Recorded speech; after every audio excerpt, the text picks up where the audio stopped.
Hey guys, welcome back to the channel. This is story about what if Naruto reincarnated into the DxD world. Being part of the Phenx family part 1. Before I start, please do support for more amazing content and comments for part 2. Do consider to subscribe my channel and share my video to your friends and check out the description as well. Let's start the video.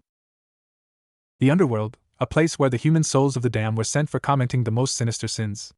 A chaotic and vile place that made all the disgraced souls suffer for all of eternity in brims of fire, torture and such. And the rulers of this world were the hideous creatures that feasted on such souls. They were the devils. Of course, that is what the Bible, that the God of Christianity, used to describe the realm of darkness. Devils are, in fact, very human-looking creatures, except that they were immortal beings with demonic magical abilities and other traits. To the devils, the underworld was their home and was nothing like what the Holy Bible has described it. The underworld actually had forests, cities, towns and such, no ocean. But of course, there is an order where all the devils were ruled by 4 very powerful, very great devils known as the 4 great Satans. But below these Satans, there exist 34 noble families. Before there was 34, there have been 72 families known to all as the 72 pillars. The reason there are now 34 families is because most of the other families have perished from the Great War fighting against both God and his angel faction, and the fallen angel faction known as Grigori. Now among these family exists a unique family who govern both fire and wind, whose bodies were similar to the legendary creature of Immortal. The family is known as the Phenx family, named after the great Phoenix of legend. In this family, there was one interesting child who was still deep asleep in his luxurious bed. Although as he slept he was starting to wake up because of an annoyance. The annoyance being that someone was pounding on his bedroom door. As he continued to ignore it, his bedroom door opened to reveal a young girl no older than 3 years old. She had dark blue eyes and blonde curly hair. She wore an elegant toddler-sized dress. Once inside, she toddled her way towards the bed where she climbed on it. She then made it directly towards the center where she then started to jump up and down on it. "Ni-san! Wake up!" she repeated several times before the young boy finally rose from the bed. All right, Revel, I'm up, the older brother replied.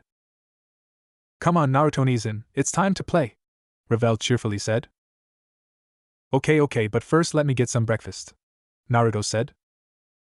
Revel nodded in agreement as she hopped out of bed and left the room. Being fully awake now, Naruto decided to get out bed, freshen up, and get some breakfast. Walking over to his private bathroom, he got himself ready. Naruto Phenx is a young 7-year-old blonde boy and is the 4th son of the Phenx family.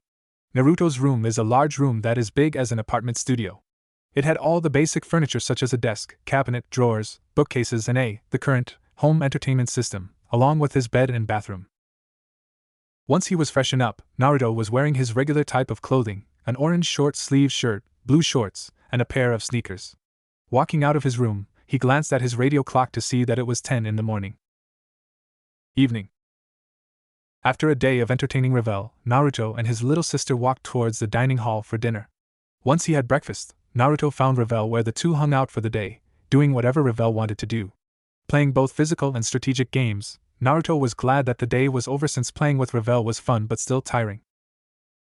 Arriving at the dining room, both spotted their family. Sitting at the head of the table was their father, Lord Phenx, head of the Phenx family. Sitting on his right side was their mother, Layla Phenx, also known as Lady Phenx. On his left, his oldest brother, Revel Phenx, the current heir of the Phenx family along with his wife. Sitting next to their mother was the 3rd eldest brother, Riser Phenx, aged 15. Their entire family had waited for the youngest children of the family where they made their way towards their respected seats.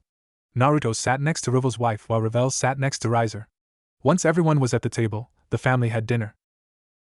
While eating, Naruto could see that his father and mother were, secretly, eyeing him for some reason. Naruto knew that out of all the members of the Phenx family, he was the most different, appearance-wise. Like the rest of the Phenx family, he had blonde hair, but his was wilder and spikier and had ear-length bangs framing either side of his face, unlike the rest of the men in the family whose hair was short and tamed. Along with the hair, he had sapphire eyes while everyone in the family had dark blue eyes. The biggest difference between him and the rest of his family was that his face. His brothers looked like their father with some bits of their mother, while Revel looked exactly like their mother with a few characteristics from Lord Phenx. Naruto didn't. Finishing dinner, Lord Phenx got his family's attention where he looked at his youngest son. "Naruto, tomorrow you'll be coming along with me and you, mother," Lord Phenx stated. "What do you mean, father? Where are we going?" Naruto asked. "You'll be coming with us to visit the Gremry family," Lord Phenx replied. Why am I going with you too? The young boy asking again. Lord Phenx explained that it was necessary for him to meet up with other devil families, just like his older siblings did when they were at his age. Naruto wasn't interested in visiting other families since he thought it was going to be boring since it was going to be an adult thing. His mother then told him that the Gremry has a young girl around his age, so he won't be too bored. After a bit of speaking, Naruto agreed where Lord Phenx told Riser to watch over Revel for the day because Naruto was going with them. Early afternoon. Traveling using teleportation magic in a noble carriage, Naruto along with his parents made their way towards the Gremry Manor. Being bored during the travel, the young blonde Phenx slept halfway through the carriage. He was suddenly shaken a bit as Naruto groggily opened his eyes to see his mother looking at him. Lady Phenx told him to properly fix himself, since they're close to arriving to the Gremry Manor. 5 minutes later, the Phenx family arrived at the front of the giant castle where they had an entourage to greet them. Stepping out of the carriage, they were greatly greeted by the guards, maids, and butlers of the Gremry family where they were then led into the mansion. Entering in the castle's main entrance, Naruto saw several family members which he guessed was the Gremry family. Taking a good look, Naruto saw each member of the family in front of him. The first was a middle-aged looking man with crimson hair and goatee. He wore a stylish white tuxedo with black shoes. Next to him is a beautiful young woman in her late teens with shoulder-length brown hair. She wore a cream-colored dress that reached just above her ankles. Standing a bit away from the two was another man who is quite handsome and has the appearance of a 20-year-old who also had crimson hair. By his side, another beautiful woman appeared to be in her early 20s with silver hair and matching eyes. Her hair flowed all the way down to her back and features a long braid on each side with small blue bows at the ends. She is wearing a blue and white French-made outfit with long sleeves and a white-made headband over her head. The only added visible feature was the red lipstick on her lips. The only person that caught Naruto's attention the most was the one that looked to be around the same age as him. A young girl with crimson locks, like the men, that reached her shoulder blades and is wearing a cream-colored dress like the brunette woman. Walking up to them, the older-looking man walked up to the Phenx family. "Greetings, my friends of the Phenx family. I hope you had a safe trip here?" The crimson hair man greeted them. "Greetings to you, Lord Gremry and Lady Gremry." Lord Phenx happily replied, "The trip was pleasant," he answered. Lord Phenx then turned his attention to the other crimson hair man. "It's an honor as always, Lord Lucifer." "It's a pleasure as well, Lord Phenx. Although this time you seem to have another child with you. Who might this be?" Lucifer asked as he looked down at Naruto, who didn't show any emotion. Getting a quick nudge from his mother, Naruto walked forward towards Lucifer. Everyone was staring at the young blonde since he was going to be giving the current title holder of Lucifer and ruler of all the underworld his greeting, which many believed was to be a respectable and proper gesture like any high-class devil would know. Lazily lifting his hand, Naruto waved at Cerzex. "Yo," he simply said. "Ow!" Naruto cried out as a visible lump formed over his head. Cradling his new headache, he looked at his mother, whom gave him a mild glare with a raised fist. "Naruto, you're in the presence of a Satan, be more polite," Lady Phenx lectured lightly. Hearing this, Naruto straightened himself, coughed into his hand to clear his voice. He looked back at Cerzex. "Yo, how's it going?" he said as he lazily waved him back like the last time. "Ow. Again? Why you hit me?" I asked how he's doing. Naruto cried out as he cradled his now second lump on his head, curtsy from his mother. Lady Phenx sighed as she shook her head at her son's antics. Before she could even lecture her son again, the sudden sound of laughter could be heard ringing out into the room. All of the occupants looked to see Cerzex laughing and wiping away a tear. "Ha ha ha, I like him already." Lord Gremry coughed into his hand to both clear his voice and get everyone's attention. "Well, anyway, seeing as you introduced your son, I would like to introduce my daughter." Where his gaze moved towards the small red-headed girl. "Rias, if you please," suggested the elder Gremry. The now named Rias stepped forward, giving a light curtsy. "Hello, my name is Rias Gremry. I'm 5 years old and heiress to the Gremry family," introducing herself to everyone. Lord Phenx looked pleased at this, where he made his voice known. "Now with the introductions out of the way, I think we should get to the topic at hand." Where Lord Gremry agreed. Deciding for a more comfortable setting, Lord Gremry led everyone towards to an appropriated room. Walking inside the meeting room, filled with table and seats, Lord Gremry offered seats to their guests, which they happily accepted. Once everyone was comfortable, both families looked at each other. "Now let's talk about the topic that we discussed before." Lord Phenx started off. "Yes, the joining of our families," said Lord Gremry with a smile. Naruto was really curious now, with his raised eyebrow being the only visible proof of it. Now, despite being young, Naruto isn't stupid since he knew that the joining of two families usually means one of two options: take over another family or arrange marriage between the two families, which he started to have a bad feeling about it. So it's agreed then, the youngest son of the Phenx family, Naruto Phenx, and heiress of the Gremory family, Rias Gremory, are officially arranged to be married, Lord Phenx proudly announced. 3 years later. Outside the Phenx Manor, Naruto was lying on the ground, panting heavily, as he relaxed in the family's training area. Around him, the training area showed signs of destruction as there are disturbed mounds of earth, scars, and slices on the nearby wood or rocks. Lying on the ground, he thought about what happened a few years ago. Flashback. All of the Gremory workers/employees continued with their own assignments/chores when all of a sudden they all heard a loud voice all over the castle that stopped them for a moment. What? In the meeting room, where both the Gremory and Phenx families were in, looked over to see Naruto's stunned face as he looked both paled and a ghostly figure of himself was leaking out his mouth. Naruto, what's wrong? Lord Phenx bewilderedly asked.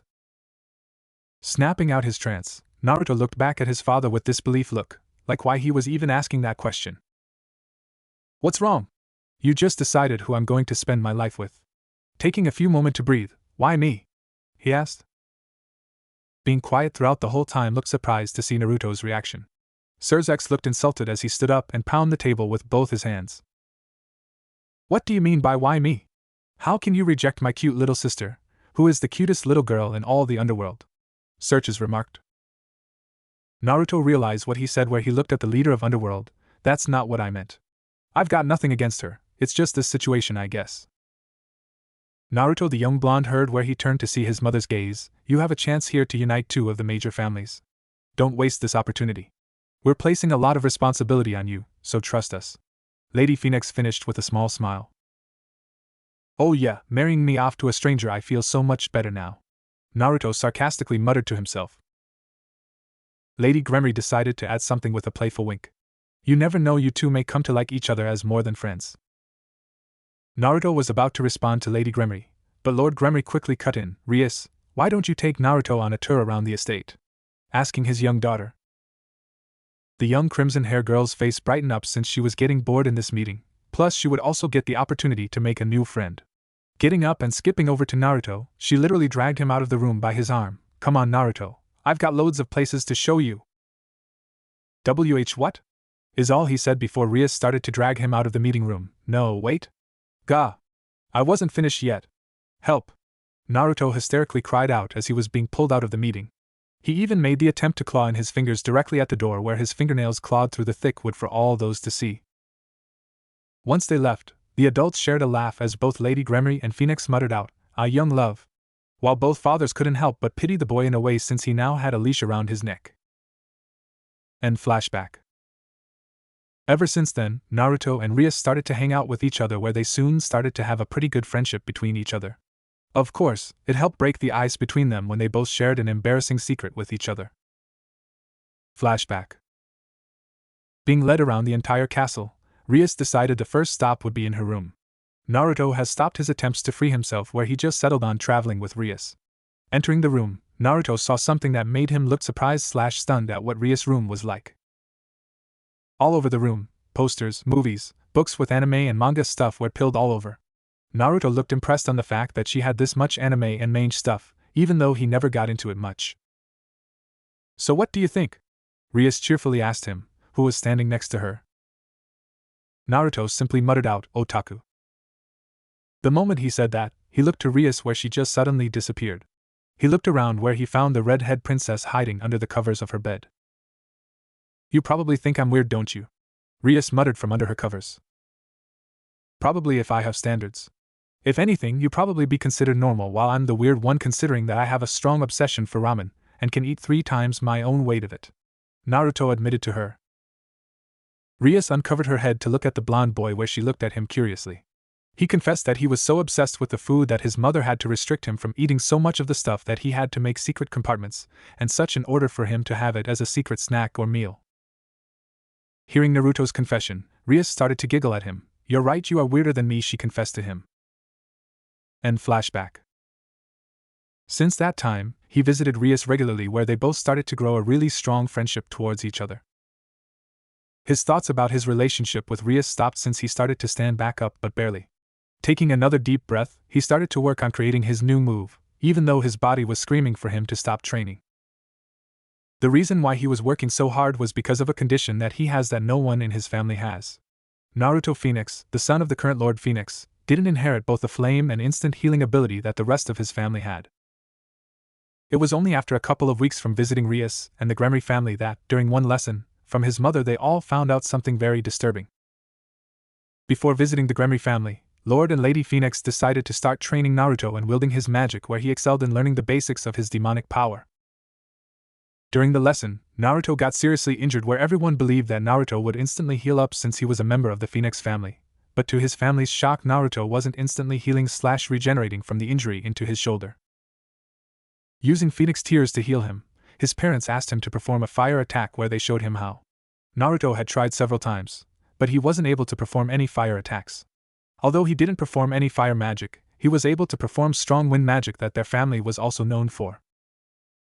Being examined over, Naruto and the rest of the family found out that Naruto was the only Phenx that didn't inherit the Phenx ability of fire or instant healing. Naruto was saddened since he can't live up to the rest of his family's heritage, but was surprised to know that he does have a healing ability in both his physical and tears.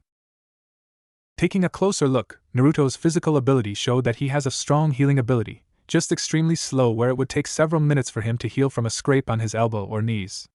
Longer for more serious injuries. Although his healing ability was slow, it showed to be a lot stronger, where Beelzebub himself studied both his body and his tears. Naruto's healing ability might be slower than the rest of the Phenx, but it showed that he actually has an immunity/resistance to several strong poisons that would normally kill a devil, such as the poison of the nine-headed Hydra, where even his tears also held the same type of quality, which makes it even rarer.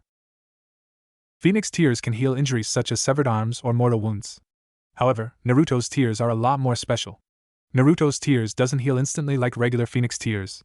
Instead, it restores/regenerates a person's body to being 100% back to health, where even the loss of organs are regenerated, while also healing the person from a very powerful poison. It's because of this that even Suzuka's queen, Graphia, personally suggested that Naruto's tears be made classified even to the elders/advisors, since information leaks might cause problems for the young boy, along with having a bottle of his tears in case of extreme emergency for the four Satans if needed. With the secret of his tears being classified by everyone except to him, his parents, and Lord Lucifer and Beelzebub, along with their most trusted associates, every other devil family considered Naruto to be extremely weak and such. He only ever heard of this during the parties that his parents were invited, where he came along with them as their own acquaintance. Even though several head families and other high-level devils kept it quiet from him, he had incredible hearing, where he heard that he wasn't anything special. Several times he was tempted to reveal his secret abilities, but had to keep it quiet. He was also bullied by his older brother, Riser, where he teased and called him names, as well as telling him on how much a disgrace or failure he was to the family. Naruto was really depressed about it, where Rias cheered him up, where he learned about her cousin Serog Bale. Hearing his story along with what he was planning on doing, he was inspired to the same thing, where he spent the next several years on training himself to ground. In 3 years' time, Naruto has completely changed as a person. Naruto has become a lot stronger as a person, physically, emotionally, and mentally. Naruto has learned to ignore all the taunting and such, while only listening to the praises he earned through his hard work. He has grown to be a cunning and smart individual, where he even defeated his friend, Sona Citri, who he met through Rias in chess. Although he was considered to be book smart, he was a prodigy when it came to combat. His martial arts skills were way above average, where he trained with several of any of Riser's or other of his family's peerage members, being able to hold his own against Yubelina, Shiulan, and Isabella, for example. His skills in handling weaponry were also high up in the specs, as he used either kunai, a katana, or chains. His physical abilities were among high. His magical abilities is what made him be known as a prodigy. Unable to use his family's fire ability to either attack or fly, since the Phenx family wings are fire, he learned from both his mother and father all the wind magic that they know, which was fused, since the Phenx family primarily use fire magic in their fights while adding wind to strengthen it. Soon mastering the basics, Naruto focused on increasing them to new heights, where he did everything to increase his strength, along with also trying to find a better use in using his demonic powers. In the 3 years, Naruto has surprised his family by creating several new wind attacks for himself, such as Magisatiku Kaze no Ken o Funsai, Crushing Fist of Majestic Wind. He also found a way to change his inability to fly when he mastered Shundo, instant movement. Instant movement allowed him to temporarily increase his maximum speed by using his magic to triple it for a short burst where he used it to fight against his brother's evil pieces to win. With Shundo as the basis, he thought of the output where he then moved on where he mastered Koku's Shundu, Void Instant Movement, to help him move in the air with incredible speed that he helped him keep up with his own brother, Riser, when he sparred against him. Lord and Lady Phenx had openly said to him that they were proud of their son adaptation since, even with the disability he was presented with, Naruto was able to improve through leaps and bounds to become a very strong symbol for the Phenx family. Even though he was able to improve himself to greater heights, he knew that he needed more in order to fulfill his dream on becoming a Satan, which led him to his current time right now. Naruto studied up where he learned about the demonic magic that every devil possess. However, no one knew what the purest form of the demonic magic does since all devils add their signature element into it. Such as Graphia using her demonic magic to create ice while Sona uses her to create water, and so forth. Naruto wondered if there was a way to create attacks with just the purest form of demonic magic without adding the element to it where he tried to figure it out. It wasn't until he recalled from watching an anime show with Rias how the character used his ki to create a ball, although mentally he thought about it since the ball of energy made him feel like he was familiar with it. This led him to see if he can do the same thing. For over a year, he's been working on creating his newest attack where he was able to get it started by using water balloons, rubber balls, and air balloons. Rasengan training. Using the water balloon, Naruto used his demonic energy to pop it, which took him over 2 months. Popping the rubber balloon was much more difficult where he pushed himself for nearly 5 months before he got it. Finally, the air balloon is where he was as he tried to control the demonic energy without breaking the thin material while pouring in 100%. So far, he hasn't made any progress where he was stuck for the past 3 months on trying to create his technique. He would ask his parents for help, but Naruto wanted this to be a secret. Just as he was about to try and perform his technique, a sudden pillar of flames appeared next to him. He wasn't bothered by it since he was used to his family making such a flashy entrance. Naruto waited for a moment before the pillar dissipated to reveal his mother. "Mother, why are you here?" Naruto asked. "Your father and I have decided that it was now a good time for you to visit the Earth, since you'll have to go there soon if you wanted to find your future peerage. Lady Phenx?" Naruto was surprised that he will be going to the human world. Getting over his surprise, Lady Phenx told him that he has an hour to get ready since she'll be taking him to the Earth today, where she'll be taking him to England. 2 years later. Out in the Phenx family estate, the sounds of fighting could be heard around the training area. The sounds were created by 2 boys sparring against each other. The 2 are Naruto Phenx and his best friend, Serog Bale. The 2 were currently having one of their 2-month spar sessions. Both boys were fighting using only their physical strengths such as strength and speed. The only difference was that Naruto was using his magic to increase both his strength and speed to be on even ground with Serog. Naruto and Serog's friendship started off rocky when they first met. They first met each other when Naruto visited Rias, where Serog and his mother also visited when he was 9 years old. Rias introduced the 2, but Serog's attitude wasn't that welcoming since he believed that Naruto was one of those devils that looked down on others, where he pushed Naruto's annoyance to the limit. Soon their arguments changed when the 2 boys started fighting each other outside the Grimmery Castle. Rias tried to stop them but couldn't, where she went off to find her mother or someone. Before she did, Rias was stopped when out of nowhere, Serzex caught her. The reason he stopped her is to explain to her that sometimes boys settle their differences with their fists rather than their words. They both fought furiously at each other where, by the end, both boys were lying on the ground. It was only after that the 2 actually started talk to each and soon became friends, where Naruto explained that like Serog, who couldn't use the Bale family's power of destruction, he can't use the flames of the Phenx family to attack, fly, or to recover from any injuries. Once they got to know each other more, the 2 became pretty good friends, where they challenged each other every couple of weeks to 2 months, after they trained themselves. With a final roar of action, the spar that the 2 have been doing has now ended. In the middle of the training field, Naruto laid on the ground where across from him laid Serog, the rightful heir of the Bale family. As the 2 laid on their backs, the sounds of running footsteps were coming to their aid. For Serog, a young girl with blonde hair, tied in a ponytail, came to his side to see if he was all right. For Naruto, 2 young girls came to his side. The first girl is a young 14-year-old girl that had hazel eyes with cat-like pupils and black shoulder-length hair with split bangs with an ornately detailed headband on her head. She wore a black kimono with a red interior that opened at her shoulders that showed her developing body. The biggest feature she had was the fact that she had a pair of black cat ears and a single black tail. The second girl was a 10-year-old with long blonde hair and hazel yellow eyes. She wore a green short-sleeved dress that stopped just above her knees with brown sandals. Her biggest feature was the fact that she had elf ears. "Naruto-sama, are you okay?" asked the elf ear girl out of concern. "Yeah, I'm fine. Nothing that a little R&R would help," Naruto replied. "That sounds like a plan, Naruto. But I think it's best we get the Phenx tears since you got very important appointment with Beelzebub today, an appointment that I and Shizu have been waiting for a while now," said the black cat ear girl with a hint of desperation. Realization set in motion where the young Phenx instantly got back up. "Ah. That's right, today's the day I finally get my evil pieces, which means I can also make you two be part of my peerage, Kuroka and Shizuka," he reminded himself. These two are Naruto's friends, where he met the two of them in a different situation than they are now.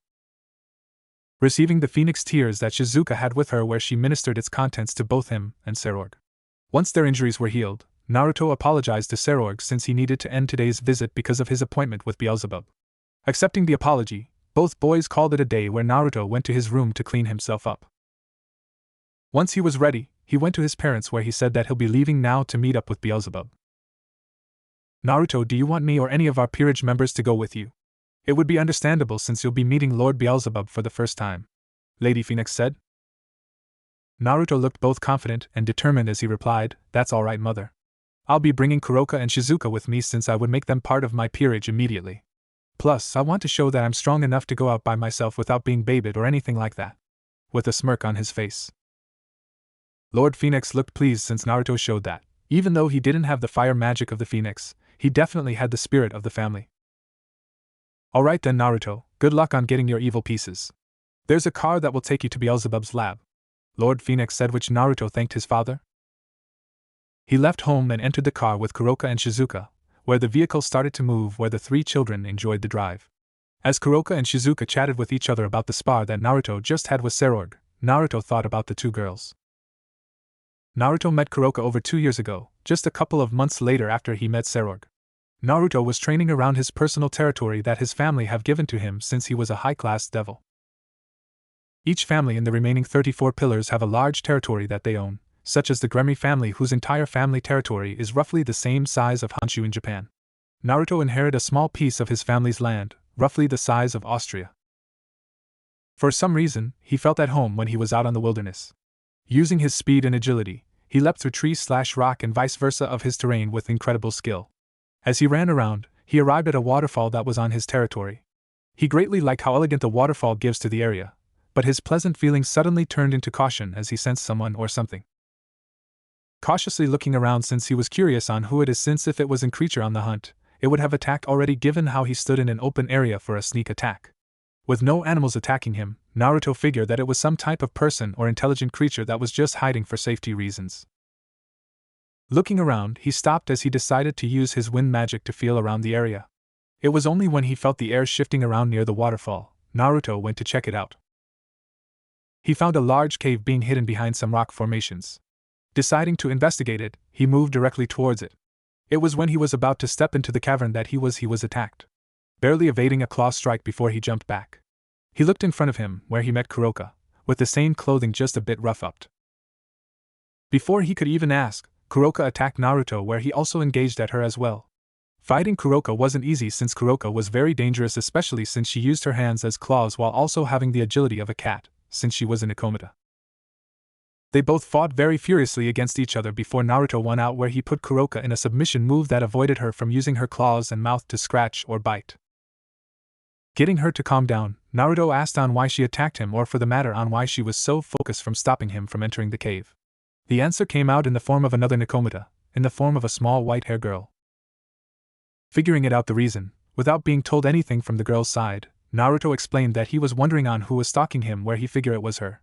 Kuroka confessed that she was worried that he was going to attack her little 6-year-old little sister from getting hurt.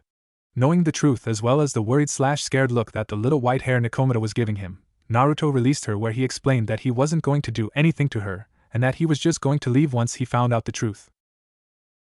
Seeing/hearing no dissipation from him, the girl was thankful that her worries were nothing, but then heard, introducing himself, that he was from the Phenx family and that she was living in his territory without permission, which he wanted to know. Kuroka explained how they just recently lost their mother, where she was now taking care of the both of them on her own.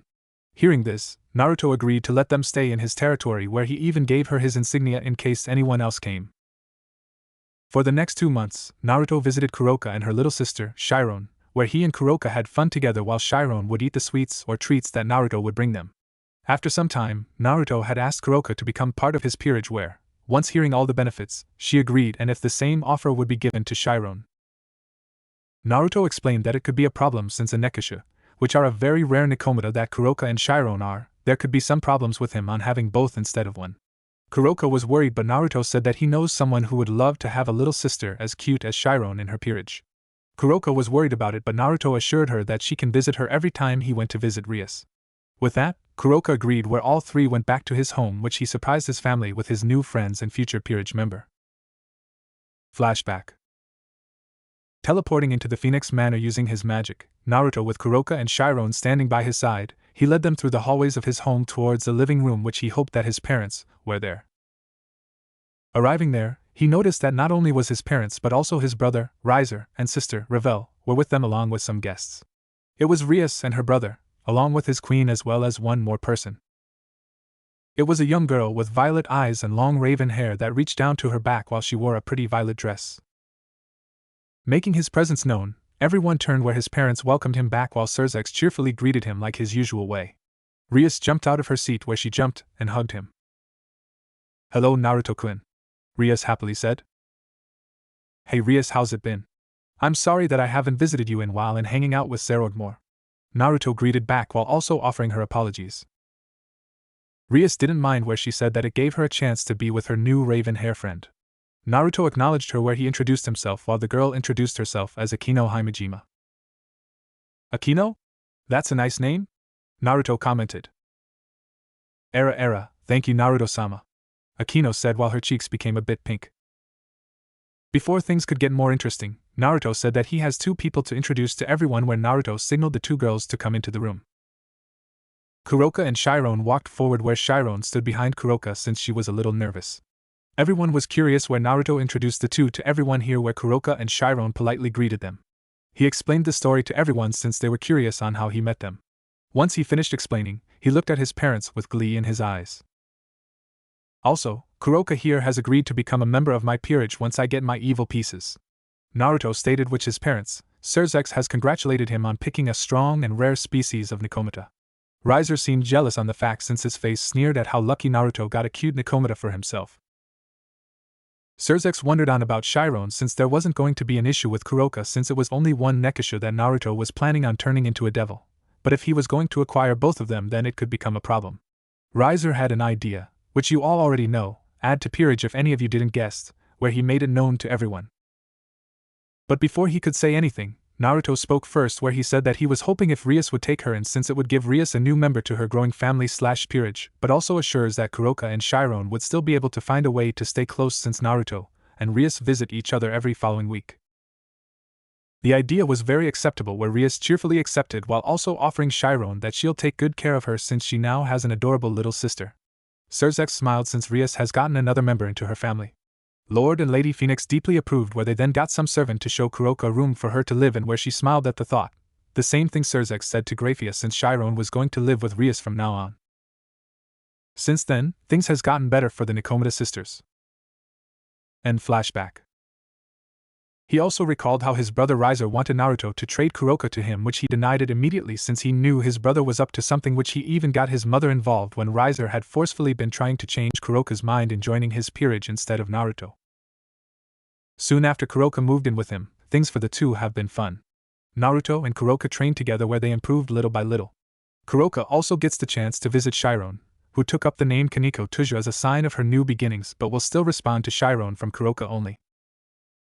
Although, having Kuroka was great, he found it a bit uneasy at night where every morning, he always found her sleeping with him wearing a simple shirt, while hugging him close to her developing body. A year after meeting Kuroka, he met Shizu for short, who had a similar background as Kuroka, although he met her during one of his trips into the nearest devil city located in the Phenx family territory. Flashback. Naruto was walking with his mother into one of the devil cities that was in the Phenx territory. After an hour of walking around with his mother, and her shopping trips with Revel, he had enough. Seeing a chance to escape, he took it where he had disguised himself as a commoner by stripping away his fancy clothes into his usual attire, shirt, pants and sneakers. Once he was out, he went to the closest forest area away from the city. Leaving the city for a more tranquil 18th century village area, he began exploring. As he walked around, he made his way towards the open fields. It was here that he heard some crying in one of the open fields away from the buildings and such. Deciding to investigate it, the blonde Phenx looked around, where he then spotted a small group of boys and girls, behind some bushes. As he got closer, he saw that a few of them were from noble families that lived around here. When he was close enough, Naruto saw that they were picking on a blonde girl. Seeing enough of this, Naruto stepped forward, announced his presences while not revealing who he is. Standing up to the bullies, the noble children went up to him where they threatened him, which he made a snide remark where things heated up between him and the small group. 5 minutes later, Naruto was standing tall where all the bullies that he fought now laid on the ground. The few that didn't fought him just ran away in fright, since the children that Naruto had beaten were the strongest in the area. Walking up to the young girl, he took a close look to see that it was a young girl, around the same age as him, 10 years old. The young girl looked timid, but seeing Naruto not only smiling at her but defending her from the bullies, she looked relieved to know that he wasn't going to do anything bad to her. End flashback. After rescuing her, Naruto invited her to eat something, where he was amazed on how much the girl ate. He guessed that she hasn't eaten anything in a while considering how dirty her clothing were, and guessed that she also doesn't have a home. While eating together, the two kids quickly started to chat with each other, where he learned that her name was Shizuka. Not only did he learn her name, but also the reason why she was being bullied. Shizuka was of devil, human and elf descendant. He wondered about her parents, where she said that she was an orphan for the last 3 years since her parents were dead. She's been living in the streets or in the forests outside the city for that entire time. Naruto felt sorry for her but could tell that Shizuka is really a strong person to be able to survive that long without any help. Hearing on how tough Shizuka's life has been, Naruto had little doubt in his mind that she could be an amazingly strong person if given the chance to grow and train properly. He formally introduced himself as Naruto Phenx, one of the children from the Phenx family who is reigning family of the territory she was in. Hearing who he was, Shizuka grew nervous, but was surprised to learn that Naruto offered her a chance to start fresh with a new life for herself by being part of his future peerage. Shizuka wondered on what he meant where Naruto explained on what a peerage is, where he explained the original and his own version to her, as well as telling her his dream about becoming a Satan. Shizuka was speechless when Naruto offered her a chance to start off new with a new home, and being able to become a high-class devil one day if she worked hard enough. She accepted his request, where he took her back toward his mother and sister to introduce her as well as get his punishment over with. Coming back to the Phenx family, Lady Phenx grounded Naruto for the week with no ramen for 3 months, much to his torment. Getting his punishment over with, Naruto introduced his family to Shizuka, who shyly greeted them. The family was surprised to see that Naruto found another cute girl to join his future peerage. A few months later, after she started living with him, they both found out something interesting. During their studies and such, Shizuka had a natural talent when learning magic, mostly healing magic, along with having a talent with water, wind, and plants. Conjecturing because of her elf blood she must be close to nature because of it. But the thing that she excelled in was learning on medical herbs and potions, so much so that she wants to become the strongest healer in the world. Knowing that, Naruto smiled, since not only does Shizuka have a dream worth achieving but also knew that any future raiding games, Shizuka's healing spells would be a great asset. His thoughts stopped when the car stopped its movement, indicating that they've arrived. Stepping out of the car, Naruto, Kuroka, and Shizuka now stood in front of Lord Beelzebub's home. Beelzebub's home is a ruined castle that had destroyed walls inside the protective walls, like the castle of Frankenstein. Walking up towards the main entrance, he announced himself to the doorman, where he acknowledged him. Leading him inside, all three waited for a bit until the Satan was ready. For several minutes, the 3 children just waited patiently until another servant came and got them to follow him. Walking into Beelzebub's laboratory, they were amazed on how many computers and machines are in it. Getting over the awe feeling, they continued to follow the servant to see Beelzebub. Ajuka Beelzebub was a handsome man in his mid-20s, who, like Serzex, was one of the 4 heroes in the anti-Satan faction that prevailed over the old Satan faction. Once the servant escorted them to Ajuka, the person left where the 3 children were now in front of one of the devil leaders. Naruto greeted the Satan leader like he does with any important person people he has met in the past. Yo Ajuka, Naruto lazily waved to. Naruto-sama. Shizuka yelped at Naruto since he greeted the Satan leader like he was just another person. Before she can say anything, she heard the Satan leader respond. Sup, Naruto, Ajuka said in kind. So, do you have my evil pieces ready, Ajuka? Naruto bluntly wondered, skipping the annoying chit-chat to get to the point. Getting up from his seat that he was in, he led Naruto and the group to a machine. Looking at the blonde Phenx. It should be a fast process since I already have your data from the tests we did a few years ago. I just need to update your data from 4 years ago to your current status. Ajuka explained. Understanding, Ajuka began to question Naruto where he answered every question he can. Once it was done, Ajuka activated the machine where after a few minutes, a set of chess pieces were spit out. Seeing the pieces, Ajuka glanced at Naruto. Alright, your evil pieces are ready. The only thing left is for you is to spill some of your blood on all of them to make sure that the set will only respond to you and you alone, he said. Naruto nodded in understanding where he then moved forward where he looked at his evil pieces before he cut his hand with a blade of wind he conjured to cut his palm and allow his blood to seep out. He moved his bleeding hand over the pieces, where he gripped it firmly to allow his blood to bleed out quicker, spilling onto the chess pieces. As his blood flowed down the set, the pieces started to glow a bit before being consumed in his power. Several moments later, which his hand started healing up quickly where he then wiped the blood away with a tissue, his evil pieces were born, gold-covered pieces with small orange-red hot rod flames at the base of each piece with a silver-black lining. Come on, it's not Naruto if there is no orange in it. As he, as well as Kuroka and Shizuka, was viewing his pieces, Ajuka began to explain on how it works. Now, as you see, there are a total of 16 pieces. Every one of them is meant to be used for your peerage, except for this one. Pointing at the king piece. The king piece is for you alone. With the king piece, the other pieces will respond to you, Ajuka stated. Naruto picked the item where it was then absorbed into his flesh. Once it was done, he looked at Ajuka. There, the king is inside me. Out of curiosity though, you said that the other pieces will respond to me? What do you mean by that? Questioning the Satan Lord. You're on your own for that, Ajuka simply answered. Letting it go, Naruto asked about the other pieces and their abilities. Ajuka explained to them simply to the young Phenx. The queen has 9 pawns worth, which also has the same characteristics of rook, knight, and bishops, along with being second in command after you since the queen is essentially the king's right hand. The rooks are the powerhouse of the peerage that are worth 5 pawns. Rooks have both high offense and defense, yet they're not fast, so their primary weakness are high-speed opponents. The bishops are the pieces gain enhanced magical abilities that can be used to conjure multiple spells for offense, defense, healing, etc. The downside will be that powerful spells will drain the user quicker and have trouble on regaining it back. Knights are worth 3 pawns, where the person also gain an increase of speed and agility. They can be useful in performing high-speed attacks but have low defense where they're weak against powerful attacks along with legs if they're incapacitated. Finally, the pawns are worth only 1 pawn. The pawn pieces are regular pieces but have 2 ability to promote into any of the 4 previous pieces in enemy territory, such in raiding games or any of the other factions' territory, or getting permission from their king. And that's the basic information I give to you. Just like I said before, the rest is for you to figure it out, Ajuka explained. Nodding in understanding, he'd taken a closer look at his evil pieces where he saw something funny with 3 of them.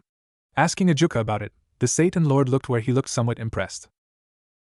Now that's a first for me. It seems that you have 3 mutation pieces, 1 rook, bishop, and knight piece, Ajuka answered where he explained to him about it. Mutation pieces are rare phenomenon where the mutation piece would be enough to reincarnate a person instead of having to use several pieces, such as a person might need more than 1 pawn or need both rooks. Now, 1 out of 10 devils possess a mutation piece. But for you to have 3 of them, that's something that's almost unbelievable to see, Ajuka commented. Nodding at it, he turned to Kuroka and Shizuka. Now then, I think it's about time we do something that we've been waiting for. Where the 2 girls smiled. Naruto looked at his pieces as he muttered to himself. After a bit of debating, he picked up 2 of his pieces. Shizuka, you have a talent for herbs and medical potions, so I'm sure that you'll be great in using healing magic. Kuroka, you'll just keep getting stronger and stronger, especially since you told me that you're soon going to train in using senjutsu and yujutsu soon. So I believe that the bishop pieces are good for you too, since there are many requirements that I need for a good queen, which you two don't have, Naruto said. What do you mean by that? Shizuka asked. Well, you don't like to fight where the queen has to fight when it calls for Shizuka, Naruto remarked where she nodded, while Kuroka here kinda doesn't act responsible enough for the job, admitted the blonde. What? I'm responsible, Naya, Kuroka implied with a pout. Then why do you leave your room in such a messy state? Naruto plainly said, where Kuroka smiled dumbly at it as she blushed a bit in embarrassment, since Lady Phenx has often scolded her about it too.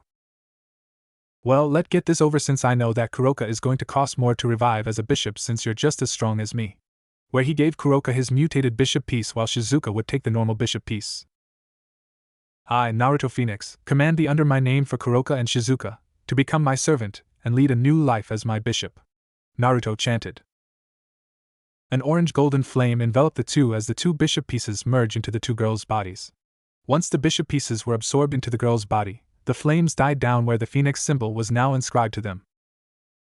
Alright, now you two are officially the first two pieces of my peerage. Congratulations, Naruto happily stated.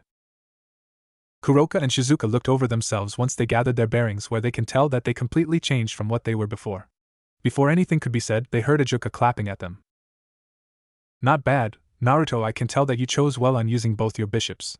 It actually makes me wonder on what type of members you'll choose as your peerage, Ajuka stated as he was curious on who he'll choose for the other mutation pieces. Once it was done, Naruto and his new bishops peacefully left the Satan's laboratory, taking with him the rest of his evil pieces. Sensing that the children has left, Ajuka just sighed as he looked at the far end of the work area. Okay, you two can come out now. I'm pretty sure you can't sense them around, he stated. Walking out from the shadows, the Devil Lord, Surzex Lucifer, and his queen, Graphia, came into the light. They casually made their way to Ajuka, who moved to another of his computer screens. Standing next to him, Surzex looked at his best friend. So are you rescanning his blood? Asked the redhead, getting the Satan's attention. Yes, from the extra drops of blood that spilled over, I was able to get a proper amount for this. The results should be finished in a few moments, Ajuka answered as he looked back at his computer screen. That's good. I'm very curious on how much Naruto's blood has been changing, Surzex remarked. Graphia looked at her husband. Surzex-sama, why is it that you want Ajuka-sama to retest Naruto-sama's blood? I can understand, because he is not only Rias-sama's fiancé, his blood is the strongest healing factor in the Phoenix family. Why is it that you want to retest it again after a few years? Questioned the silver-hair queen.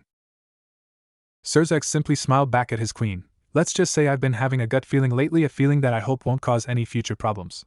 Where Graphia looked confused about his answer. It was around this moment that Ajuka's machine made some beeping sounds to inform them that it was finished analyzing the contents. Ajuka put his attention on his screen where he looked at the results of the test. Seeing the results, Ajuka spoke surprisingly. Albi, looks like your gut is keener than your own senses. Where Surzex and Graphia looked at the other Satan. Ajuka began to explain that Naruto's blood has changed from the last exam he took several years ago. Figuring that they were curious, Ajuka answered their curiosity by explaining to them on what he meant. Ajuka said that Naruto's blood has changed again, but differently. Even though his blood was demonic like theirs, Naruto's blood changed where not only demonic energy flowed deeply into him, but also small, tiny particles of another type of energy along with it. It is completely surprising since every devil has a demonic energy with no traces of any other type of energy except for those who have been reincarnated into devils but still retain some of their abilities from their old lives. For Naruto to have, even if it's a small amount, was really unprecedented. So, does this mean that Naruto-kun? Surzex spoke up after hearing Ajuka's explanation but stopped as Ajuka answered back, yes, it's a possibility. Although, until we can test him further, then we won't know, since the chances of him actually being able to wield that power is still less than 1%. He responded. However, getting the two Satan's attention, it also means that Naruto-sama has less than a 1% of actually wielding that power, Graphia implied. Ajuka nodded, where all three looked at the screen with Naruto's newest test results as they thought on what Naruto's future was going to be. Morning. As the sun began to rise over the city of Ko, the students of Ko Academy were calmly walking in through the front entrance of the school where they were preparing for another day of school and lessons. It was around this time that many of the academy students that were walking around the hallways took a moment to stop at the sight that was also walking in the same hallways. Walking elegantly, the two most popular and beautiful school idols made their way to their classroom. The first one is considered to be the most beautiful woman to ever grace this school's floors. She was young in her late teens with light skin, blue-green eyes, and a buxom figure. She wore the Academy Girls' school uniform, which consists of a white long-sleeved, button-down shirt with a black ribbon on her shirt collar worn under a black shoulder cape and matching button-down corset, a magenta skirt with white accents, and brown shoes over white crew-length socks. The idol's most defined feature would be her long, crimson-red hair that reaches down to her thighs, with a single hair strand sticking out from the top. Her hair also has loose bangs covering her forehead, and side bangs framing her face. The second was another young woman with a buxom figure who was the same age as the first. She had very long black hair and violet eyes. Her hair is tied in a long ponytail, reaching all the way down to her legs with two strands sticking out from the top and sloping backwards, with an orange ribbon keeping it in place. She wore the same girl's uniform as the redhead girl, but she wore black knee-high socks. These two names are Rias Gremory and Akino Himejima, also known throughout Koa Academy as Koa's two great ladies. As the students that were in front of the two ladies spread out to allow them to pass them while they gazed at their beauty and elegance, Rias kept her gentle smile poker face while thinking about her problem, her engagement to her fiancé, Riser Phenx. She remembered when she first heard of the new arrangement of becoming Riser's bride. It happened 4 years ago. She was back home in the underworld with her peerage, Akino, Kaneko, and Kiba, preparing herself when she'll begin high school in the spring. Rias was very happy since her parents had allowed her to study in Japan since the beginning of their junior high school, with Sona Citri, who will also be attending in the same school under their new territory that they'll be responsible for, Ko City. She had just finished training with Akino and Kaneko, who were her training partners, as Kiba was off training with his master, Surzex Knight, that she heard from one of the servants in the Gremory that they had visitors, where she decided to freshen herself up. Finishing preparing herself, she headed to the living room with Akino behind her. Arriving at her destination, she was surprised to see that it was Lord and Lady Phenx of the Phenx family with Riser at their side, who had a very pleasing look on his face. Announcing her presence, everyone greeted her, where she asked on why the Phenx family were visiting. Her father told her that he has some important news for her. At first, she happily spoke out if Naruto is returning to the underworld since he has been gone for nearly 4 years. Hearing Naruto's name, Riser sneered for a moment before he returned to his amused poker face. Lord Gremory, however, explained to his daughter that there have been some changes in the marriage contract. Bafflingly asking on what the changes are, Riser stepped forward, where he lifted her chin up as he said that he'll be her new fiancé. This was startling information, where she demanded to know on why for the sudden change since she is promised to marry Naruto.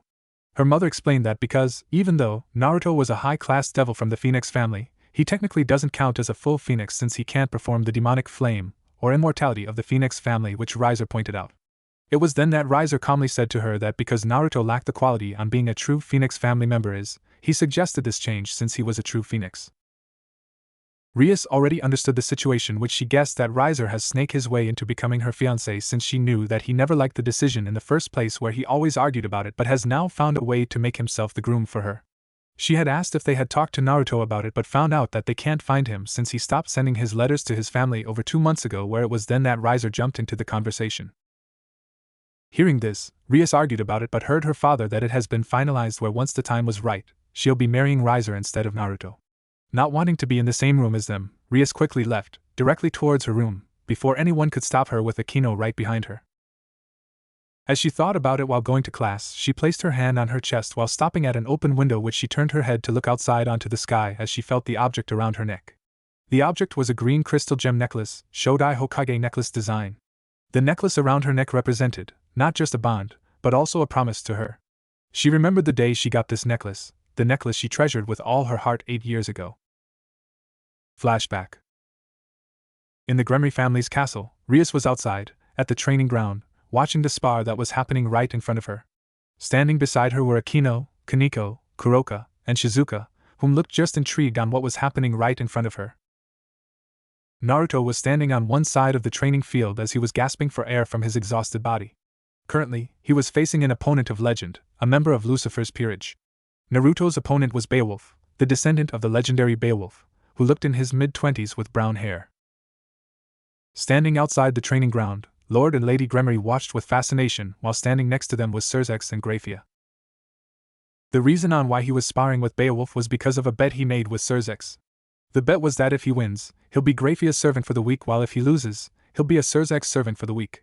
The only reason he did this was because of Surzex doting over Rias lately, where she wanted some privacy right now because she wanted to work with the boy she had rescued recently, a boy that he hasn't yet met with. Seeing that Rias wanted to have some time to herself, he made a bet with Surzex to keep him occupied.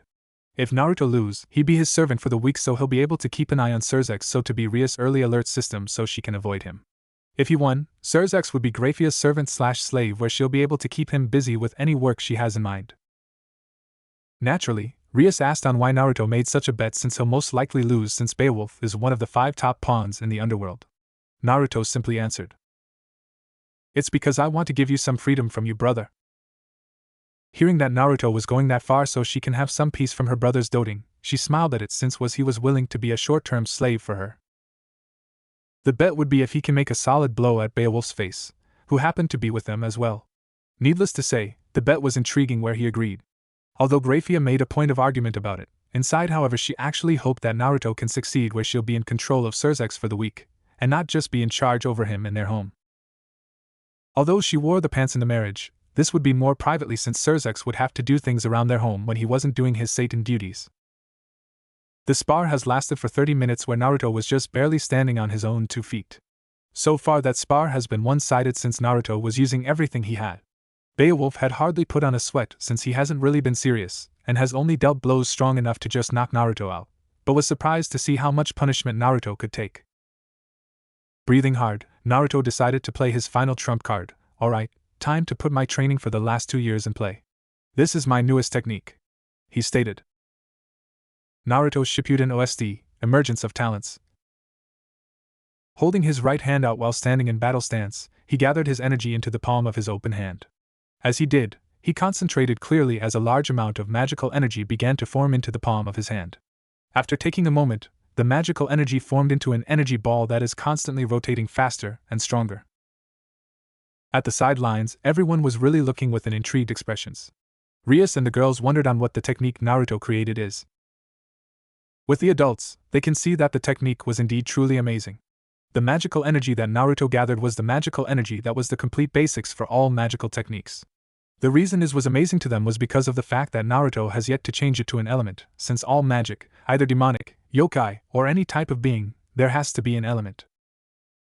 Angels use the element of light like devils use the element in darkness while using other elements with their power, such as Grafia using ice magic, or the angel Uriel with his holy flames. However, Naruto was using the basis of all magic, which was the intriguing part. Seeing his attack, they thought it looked like a miniature maelstrom, which fitted Naruto perfectly since it matched his name to a T. And OSD. Once he was ready, Naruto prepared himself as he was only to get one shot at this. Beowulf also prepared himself where Naruto and he faced each other like the cowboys in the old Western movie films. After a moment of intense waiting, Naruto and Beowulf ran towards each other with Naruto having his attack ready. Using Shundo, Naruto zigzagged on the field where Beowulf saw that the blonde Phenx was trying to confuse him again where he intended to try and perform a last-second change to attack him from behind or his sides like he has been doing. Beowulf knew that it was the only chance Naruto has in order to actually landing a blow at his face. As he reached with Shundo, Naruto aimed for Beowulf's left which his opponent threw a left hook to force him away while still maintaining his balance to quickly avoid any counterattack. It was there that Naruto did something that surprised everyone. Avoiding the punch at the last possible second by swiftly rotating his body while charging up his void Shundo to quickly move around him. Beowulf sensed Naruto's power charging at his feet where he gathered his senses at the possible place Naruto was going to swiftly sprint to. He didn't notice that Naruto's eyes weren't focused on Beowulf's blind spot, but at his arm. It was here that Naruto thrust his arm with his attack directly at Beowulf's forearm. The power of Naruto's attack, along with adding the momentum of Beowulf's attack, forced the punch to change from a straight to a hook where it continued on, making a direct punch at Beowulf's face, directly at his nose. Naruto Shippuden OSD Gekiha. Everyone looked in complete silence and shock at what just happened. The girls were completely open-mouthed, except Kaneko who still kept her usual momentum face but had her eyes widen, as the shock at what they just saw. Lord and Lady Gremory were surprised to say the least while Grafia had her eyes at the scene in front of her. Surzex just looked with an intrigued look with widened eyes as he kept silent. Falling on his back, Naruto looked back to see that Beowulf's fist hit his face where a bit of blood came down from his nose. "I knew that would work," the young blonde happily announced. As everyone wondered on what he meant, Naruto struggled to stand back up where he looked content at what his actions just proved. Figuring their curiosity, Naruto explained on what he was aiming for. "I knew if I just continued to try and hit Beowulf's blind spot, he'll drop his guard for me to deliver the blow to his face." It was there that everyone got what he meant. Naruto purposely tried to hit Beowulf from his blind spot since everyone knows that would be the only way to get him if they weren't seasoned fighters like Surzex or Grafia. But that was just a diversion for his real plan. Getting Beowulf to believe that hitting him from behind, he fully expected for it to happen where he had his guard up at that moment. It was even more believable since Naruto prepared to jump for the other side since they sensed his magical energy powering up in his feet. Taking the moment where he had a clear line of sight at Beowulf's left punch, Naruto thrust his attack at his arm where the end result came to be. And with that I win the bet, since sometimes to beat an opponent is to sometimes use their own power against them, Naruto said where he looked at Cerzex. Realizing at what Naruto looked said, Cerzex knew that he was now, for the weak, Graphia's servant/slave. With it, it was Naruto's victory. Rias ran up to Naruto where she hugged him on how excellent his strategy was, since he performed several strategies that she would later use for her own peerage. Akino, Kuroka, and Shizuka also hugged him in congratulation, while Kaneko gave him a thumbs up. And OSD. Lord and Lady Gremory also congratulated him on well-fought spar and could see that choosing Naruto as Rias' fiancé was indeed a good and wise choice. With the congratulation over, Naruto looked at Cerzex and Graphia with a sly look on his face. So, how will you dress Cerzex up, Graphia-san? Are you planning on letting him wear a butler's uniform? Or are you going to give him one of your maid outfits? Naruto chuckled at the thought of Cerzex wearing one of Graphia's clothing. Everyone chuckled at it, where Cerzex thought out loud that he'll probably be given some light chorus for him to do. It was then that everyone heard the silver hair maid clearing her voice to get everyone's attention. This is a list of chorus that must be done by the end of the week, Cerzex-sama. Graphia explained as she handed him a long list of chorus and duties, where Cerzex looked stunned/surprised since the list dropped to floor. Your butler uniform will be on your bed tomorrow morning. Work hard, Lord Cerzex, as I'll be expecting everything you have done. If incorrect, I will have to punish you later on. She finished explaining where she turned around to prepare for Cerzex's work clothes. Cerzex looked speechless where he asked Graphia if she was joking or something, while the family looked at the scene. Beowulf apologized to Cerzex where he volunteered to help his king out with the chorus. As the situation continued to go on, Naruto looked at Rias where he asked her if he can talk to her alone about something. Rias led Naruto to an open patio in the garden where she wondered on what he wanted to talk to her about. Standing in the center, Naruto looked at Rias before he reached for something in his pocket. He pulled out a green crystal gem with a thread to act as the necklace. Rias looked at the gem, which she admitted to herself that it looked lovely. Rias, I hope you accept this, since this is a gem I found while I was training in my territory a while back. Of course it was a lot more, as twice the size of my fist. I used my wind magic to precisely cut several pieces out where I sculpted them into gems pieces for rings for Shizuka, Kuroka, Kaneko, Akino, and Sona. But I made this necklace specifically for you. I hope you like it, Naruto said as he nervously gave it to her. Rias blushed at seeing that Naruto had specifically made this necklace just for her. Although she was a little ticked off on knowing that Naruto made rings for every one of their female friends/peerage members, she happily accepted it where she asked Naruto to place it around her neck. Checking out the necklace around her neck, she looked back at Naruto. So, Naruto-kun, why are you giving me this now? Is there something going on? Rias asked, since she was curious on why Naruto would give her a necklace like this. Naruto looked a bit hesitant where he moved away from her as he looked out at the garden of flowers. He breathed deeply and sighed calmly. I'll be leaving the underworld soon, he casually said out loud. Rias looked dumbfounded. Alright then, how about I go with you, since I'm sure everyone would enjoy going somewhere fun, she said as she tried to figure out on where they could go together, along with Serorg and such. However, Naruto looked at Rias with a serious look on his face. Rias, I'm not planning on leaving the underworld for a day or so. I'm leaving the underworld for a while in order to train and to look for my peerage members, he stated as he looked at Rias with a determined look. Rias' face changed into a depressing one as she walked to him. She wanted to speak to him about it, but Naruto stopped her from talking as he grasped at her hands. Rias, I know that you want me and everyone around. But in order for me to reach my dream, I have to move forward. Even if I have to leave all my friends and family for some time, then I'll do it, Naruto said. Rias directly looked at his eyes to see that Naruto's looked both determined and saddened at the fact that he was leaving. She guessed that Naruto really didn't want to go, but he wants to move forward and get stronger. Rias looked to her eye as she said to him, if you are leaving, then make me a promise. Promise? Naruto replied. Promise me that you'll come back to me? Alright? Rias asked. I promise to come back in the spring of your senior year of high school. If that's alright with you, Rias? He asked the redhead girl.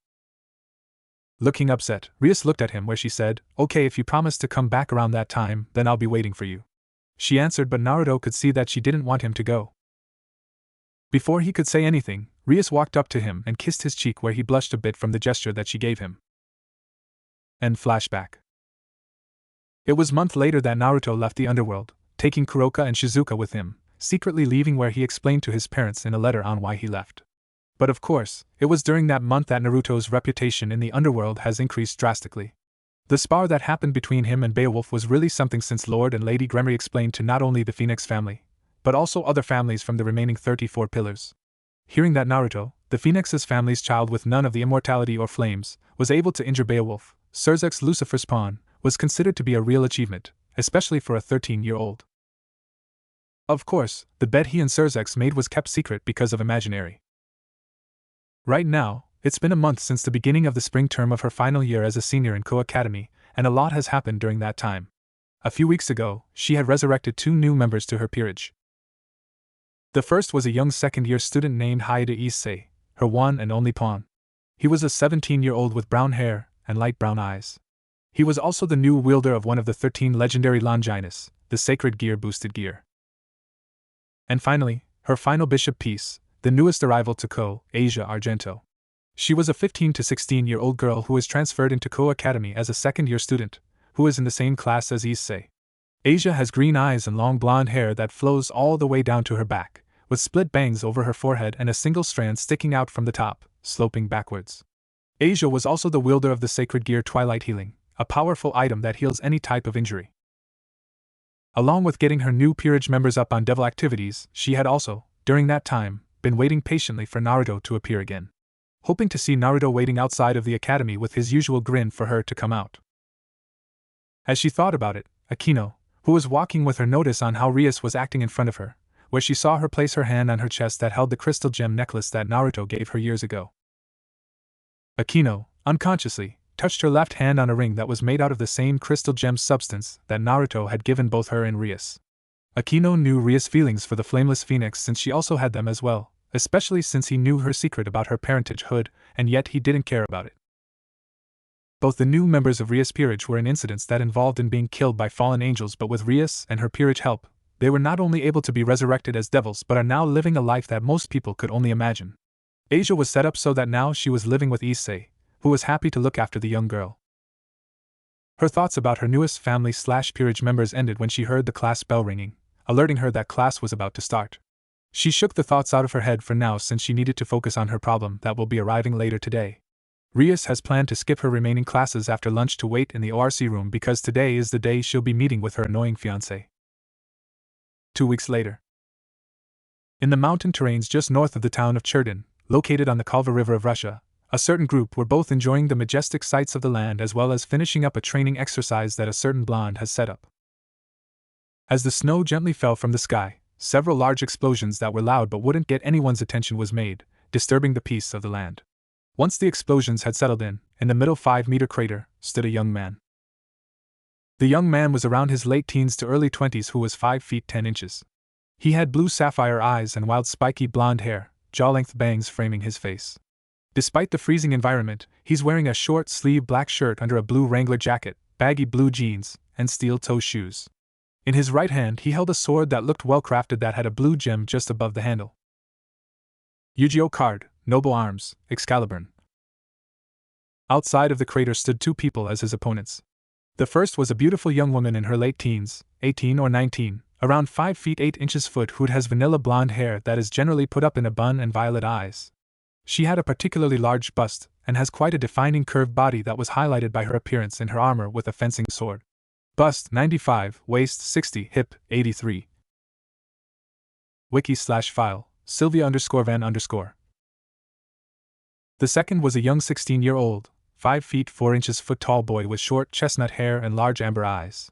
He wore green Chinese sorcery robes with white kung fu pants and black rubber-soled kung fu shoes. In his hands he held a Chinese jian sword. Taking a moment, the blonde boy walked out of the crater that the 2 swordsmen have created in their attack, where he looked impressed. "You two did a pretty well combination attack.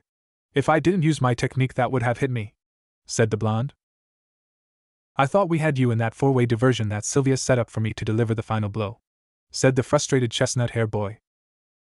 "Well, sorry to disappoint you, Lee, but you forgot to count on the fact that I was able to use my technique in that way to avoid the hit. But I must say, you were really impressive there, Sylvia. I was surprised that you were able to create 4 after images in the same time like that while using your sword for 5 slashes attacks," said the blonde. Thank you, Naruto-sama. However, that is a move that I prefer not to use unless I have no choice, since the precision, speed, and strength needed for me to execute it takes a lot of concentration and stamina," Sylvia remarked between breaths while holding on to her rapier sword. Naruto Phenx was here in Russia, training with his peerage to be ready to meet his family, since after this week, he'll be returning back home to the underworld with his peerage. Right now, Naruto was training with his 2 knights in order to improve not only their speed but also their defense and magical assault. While Naruto is with his knights, most of his peerage were doing their own personal training around the terrain. Just as they were about to continue with their conversation, the sudden sound of explosion and falling debris have been heard around them. Deciding to take a look, Naruto and his knights head their way to the sounds. Reaching another open area, the 3 people witness a sudden explosion that caused the snow around it to spread throughout the area where it covered them. Out of the explosion, one stood near the exploded area while the second was now on top of one of the few boulders nearby with his arms crossed. The one standing nearby the now-made crater was a teenage boy standing over 6 feet 5 inches tall with dark skin. He is from Mexican descent with pronounced cheekbones and has wavy brown hair with bangs that generally hangs over his brown eyes.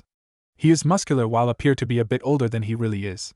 He is currently wearing a baggy gray jeans with a short-sleeved shirt under a coat and steel-tip boots because of the snow. The second was another teenage boy standing at 5 feet 7 inches tall. He wore a simple white training shirt, black sweatpants and sneakers. The most intriguing features about this boy was his unnatural canine-like features, including dog ears, hair, and sharp fangs. He has spiky, long brown hair that goes down to his mid-spine, tied up in a ponytail fashion, with the rest of his hair being very spiked and a distinct fringe forming at his forehead with 2 visible bangs at the sides of his face. Before anything else happened, a couple of slice sounds were heard, causing the canine-look boy to jump away since the boulder he was standing on was sliced diagonally down.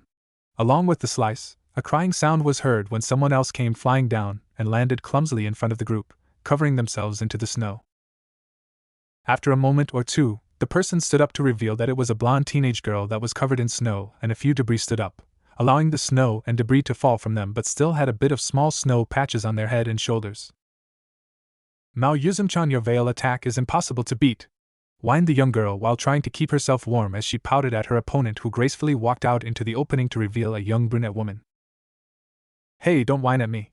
You said that you wanted me to fight you with everything I got, and I did. You're the one who couldn't handle being around the snow, especially in the outfit you're wearing, Hakufu," said the young brunette. The blonde-haired girl was a young beautiful 18-year-old blonde with ample cleavage and green eyes. She has long, flowing strawberry blonde hair that goes down all the way to her back, which also covers her ears. Her hair bangs also cover most of the middle of her forehead. 2 strands of hair also stick out on the top of her head. She wore a simple short-sleeve loose shirt with black tights. The brunette girl was a young well-endowed woman in her late teens with long, dark brown hair and eyes, and a well-developed body figure. She is wearing a pure white silk, perfectly covering her private parts and limbs. She also had a long white veil that was 4 times longer than her body. "Like you're one to talk, how come you're not shivering like I am?" Hakufu stuttered out as she shivered from the chilling area before looking around her to see that everyone else is the same thing. "Same with you guys, why do you guys act like you're not cold?" asked with her teeth chattering. "It's because of our magic, Hakufu. Didn't you listen to Naruto-kun when he explained on how to use your magic in creating a magical coat to protect us from the cold?" questioned the veiled girl. Hakufu thought for a moment before she blushed in embarrassment, unspoken out her answer to Yuzum. "Man, aren't you acting stupid?" Yuzum commented, where Hakufu quickly shouted back at her. "Hey, you're the stupid one. Those who call others stupid are the real stupid ones," argued back. Before things could be said, they heard a clapping sound to see that Naruto and everyone else was there. "Alright girls, as much fun as seeing you guys barking at each other's throats. What do you say we call it a day, since we need to get ready for our trip? After next week, I'll be back home, while also be introducing all of you to my family," Naruto commented. Everyone nodded, which a few didn't like it since they know what's going to happen. Naruto explained to them that becoming members to his peerage, they'll be forced to study the history of the underworld, along with the history of their king's family history. Luckily, Naruto had already taught them the basics, but the thing that they mostly dread about was the fact that they'll be all given etiquette lessons for those who don't know proper manners. Just as they were about to go back to their temporary home, a magical teleportation circle with the phoenix crest appeared, where a young woman with a voluptuous figure and long black hair suddenly appeared. The person is Kuroka, Naruto's bishop. In the past 8 years, Kuroka has grown from a young teen girl to a beautiful woman where Naruto sometimes couldn't help but not look at her with thoughts of lust and such sometimes. She still wore the same type of kimono except it was altered more to fit her figure. The biggest change was her large breasts which she shows off from her kimono opening up from her shoulders. Seeing appear in front of them, the Mexican person was the first to speak up. "Kuroka, what wrong? Did anything happen?" said the tall man. Kuroka nodded her head as she made her way to Naruto. "Naruto-kun, there's something I need to tell you. It's something that Shizu just found out from one of our contacts," Kuroka stated where Naruto leaned his ear to her. Whispering to him the information she just found out herself, Naruto's reaction changed from concern, to confusion, to finally, rage. Once he heard it, Naruto looked at Kuroka with a determined look in his eyes. "When is this going to happen?" Naruto asked his beautiful bishop. "It's going to commence tomorrow night?" Kuroka answered. Hearing this, Naruto told his group that he'll be right back where he walked away from his peerage. Everyone waited for 5 minutes before they both heard and felt a sudden explosion happen just where Naruto was. Everyone ran to it where they spotted Naruto in the middle of the field as debris and destroyed trees scattered throughout the area. Taking a couple of deep breaths, Naruto turned to his peerage. "Alright then, get ready. You guys helped Shizuka-chan and Yuko-chan in getting everything ready since tomorrow, we're going to the underworld. It's time that I go back home and settle the issue with my brother," Naruto stated. Everyone can see that he was furious.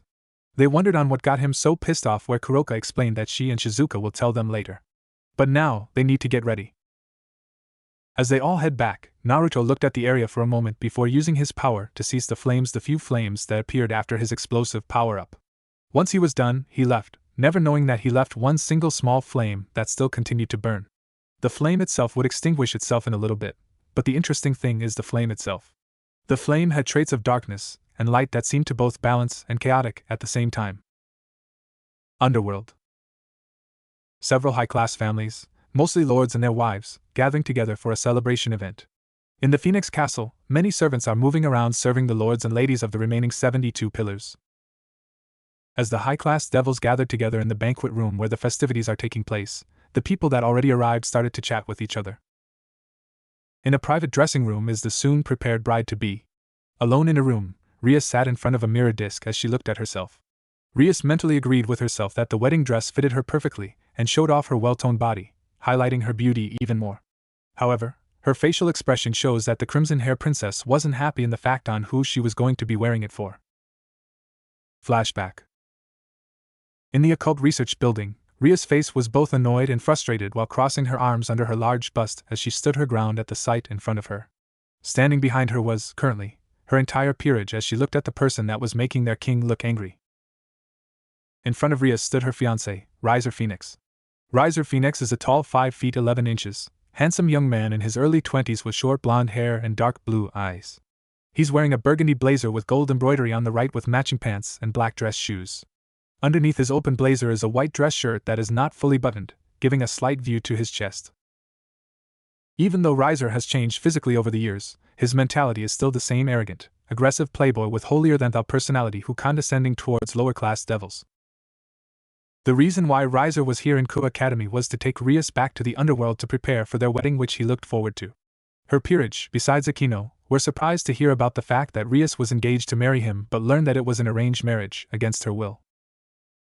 "Rias, how about we go and check out the place that is being prepared for our wedding?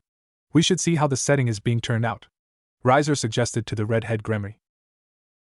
"Riser, I have already told you that I'm not going to marry you. Do you understand that?"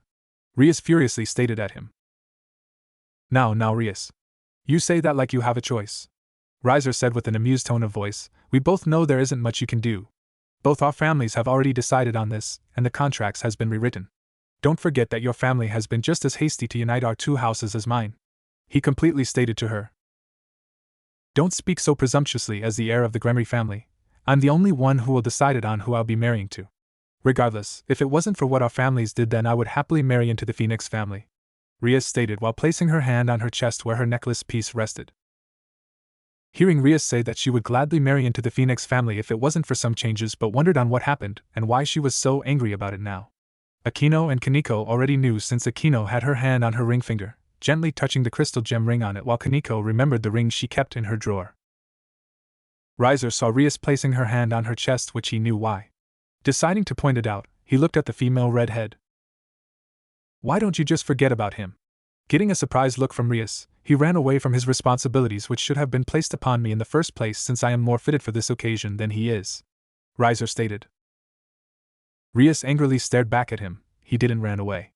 Unlike you, he went to find his peerage and train hard to achieve his dream. Personally speaking, he is more worthy on being my husband than you are at being fit to be called a phoenix. Besides, he promised me that he'll come back during my spring term of my final year. And when he comes back, everything will be restored as it should be, she stated to him, where Riser narrowed his eyes at being told that he wasn't worth being called a phoenix unlike him. Restoring his poker face, he looked at the Gremry heiress with his usual confident smirk. I don't think so, since if he did promise you that, then he should be here now. Or for a matter of fact, why hasn't he come to visit you over the years? Riser questioned her. End flashback.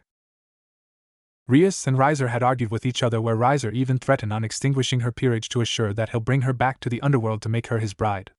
As things intensified, Graphia, who acted as the third party of this meeting, had interrupted the two. Hearing as the meeting wasn't going well, Graphia announced a rating game to settle the issue. Rias accepted it since it would give her a chance to free herself from the arranged marriage, but knew if she lost, she would be forced to marry Riser right away. Hearing Rias accepting the rating game challenge, Riser summoned his own peerage, a total of 15 pieces, all women. It was around this time that he riled up Issei, Rias' newest and only pawn, where he flirted and made out with his queen. Once everything was set, Riser allowed Rias 2 weeks to train her peerage, where they trained very hard. Unfortunately, though through lack of battle experience and such, Rias had lost her first game and freedom, where she was now in this situation. As she looked at herself, she brought her hand to her chest again, where she held her crystal gem necklace, as she recalled not only her best male friend, but also the one that she'd fallen in love with. She remembered when he told her that he was leaving, which she was sad about it. It made her heart ache, since she already had a crush on him, since he always cheered her up, always treated her as a friend, cared about her and her wishes and dreams. Unlike other devils, Naruto was the only one that only ever called her Rias, nothing more, nothing less. Plainly calling her Rias just meant that he only viewed her as herself. Naruto was also someone who didn't care about titles and such, where he even called and talked to the Satans, mostly Surzex, in a friendly manner or gesture in front of high-class devils, or simply calling him idiot or something as a nickname, showing that he doesn't fear status but didn't care about it either. Her trip down memory lane ended when she heard that she was being summoned now, where her parents are waiting for her. Slowly getting up, she started to head out, where each step she took knew that her life was close to being stolen from her. Phenx Castle. In the banquet room, many devils waited for the party to truly begin. Among the crowd was Rias' own peerage, Akino, and everyone else from the ORC.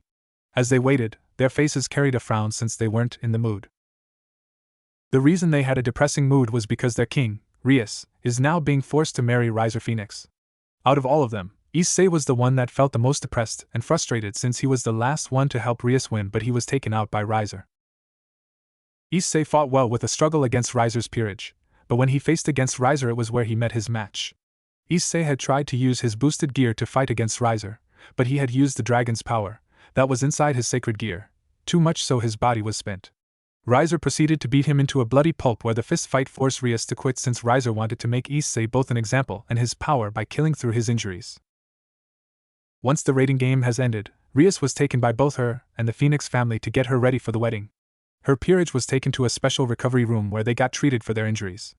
Having recovered, all of them were soon fitted for the engagement party, where it will lead to the wedding immediately.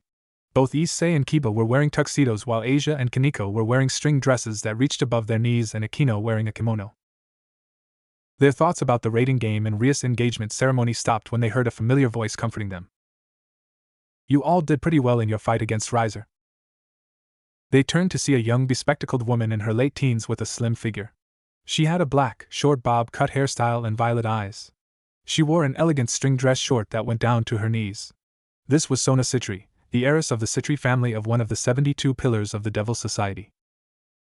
Next to her was another young bespectacled woman with long straight black hair that extends all the way down to her knees, with split bangs and heterochromic eyes, violet left eye and a light brown right eye. She was also wearing an elegant string dress, but hers is light blue while Sona is violet. Getting their attention, Sona continued on with her opinion. If Rias had another piece or two, she might have won. Sona said. Yeah, but it doesn't help us now. Rias is about to be forced to go through this now, Issei stated. Everyone was about to continue before they heard the voice of the person that they detested now. Ladies and gentlemen, I welcome you to this exquisite moment. The moment where I, Riser Phenx, and Rias Gremory have vowed to marry each other, Riser said with a stoic voice. The guests applauded the young man about his engagement, since Rias Gremory was indeed a fine woman to marry with. As the people continued to applaud the young man, many talk about the rating game where some of Riser's peerage commented that Riser knew that he was going to win, where Riser also noted the same thing.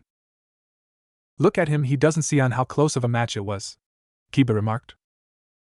True, but right now this is going to be an annoyance from this point, Sona suggested. Growling a bit, Issei outburst to his group, how can we just sit here and do nothing? Let's try and do something to prevent this, he suggested, but Sona shook her head in disapproving. Unfortunately, there isn't anything else you can do. It's a shame really, since I know that Rias wouldn't mind being part of the Phenx family, but not like this, Sona said. Anna, what do you mean? I thought Rias detested on being part of the Phenx family? Asia asked out in confusion. It's not that she detests the Phenx family. It's just that it's the wrong person, Akino said. Issei, Asia, and Kiba were curious about it.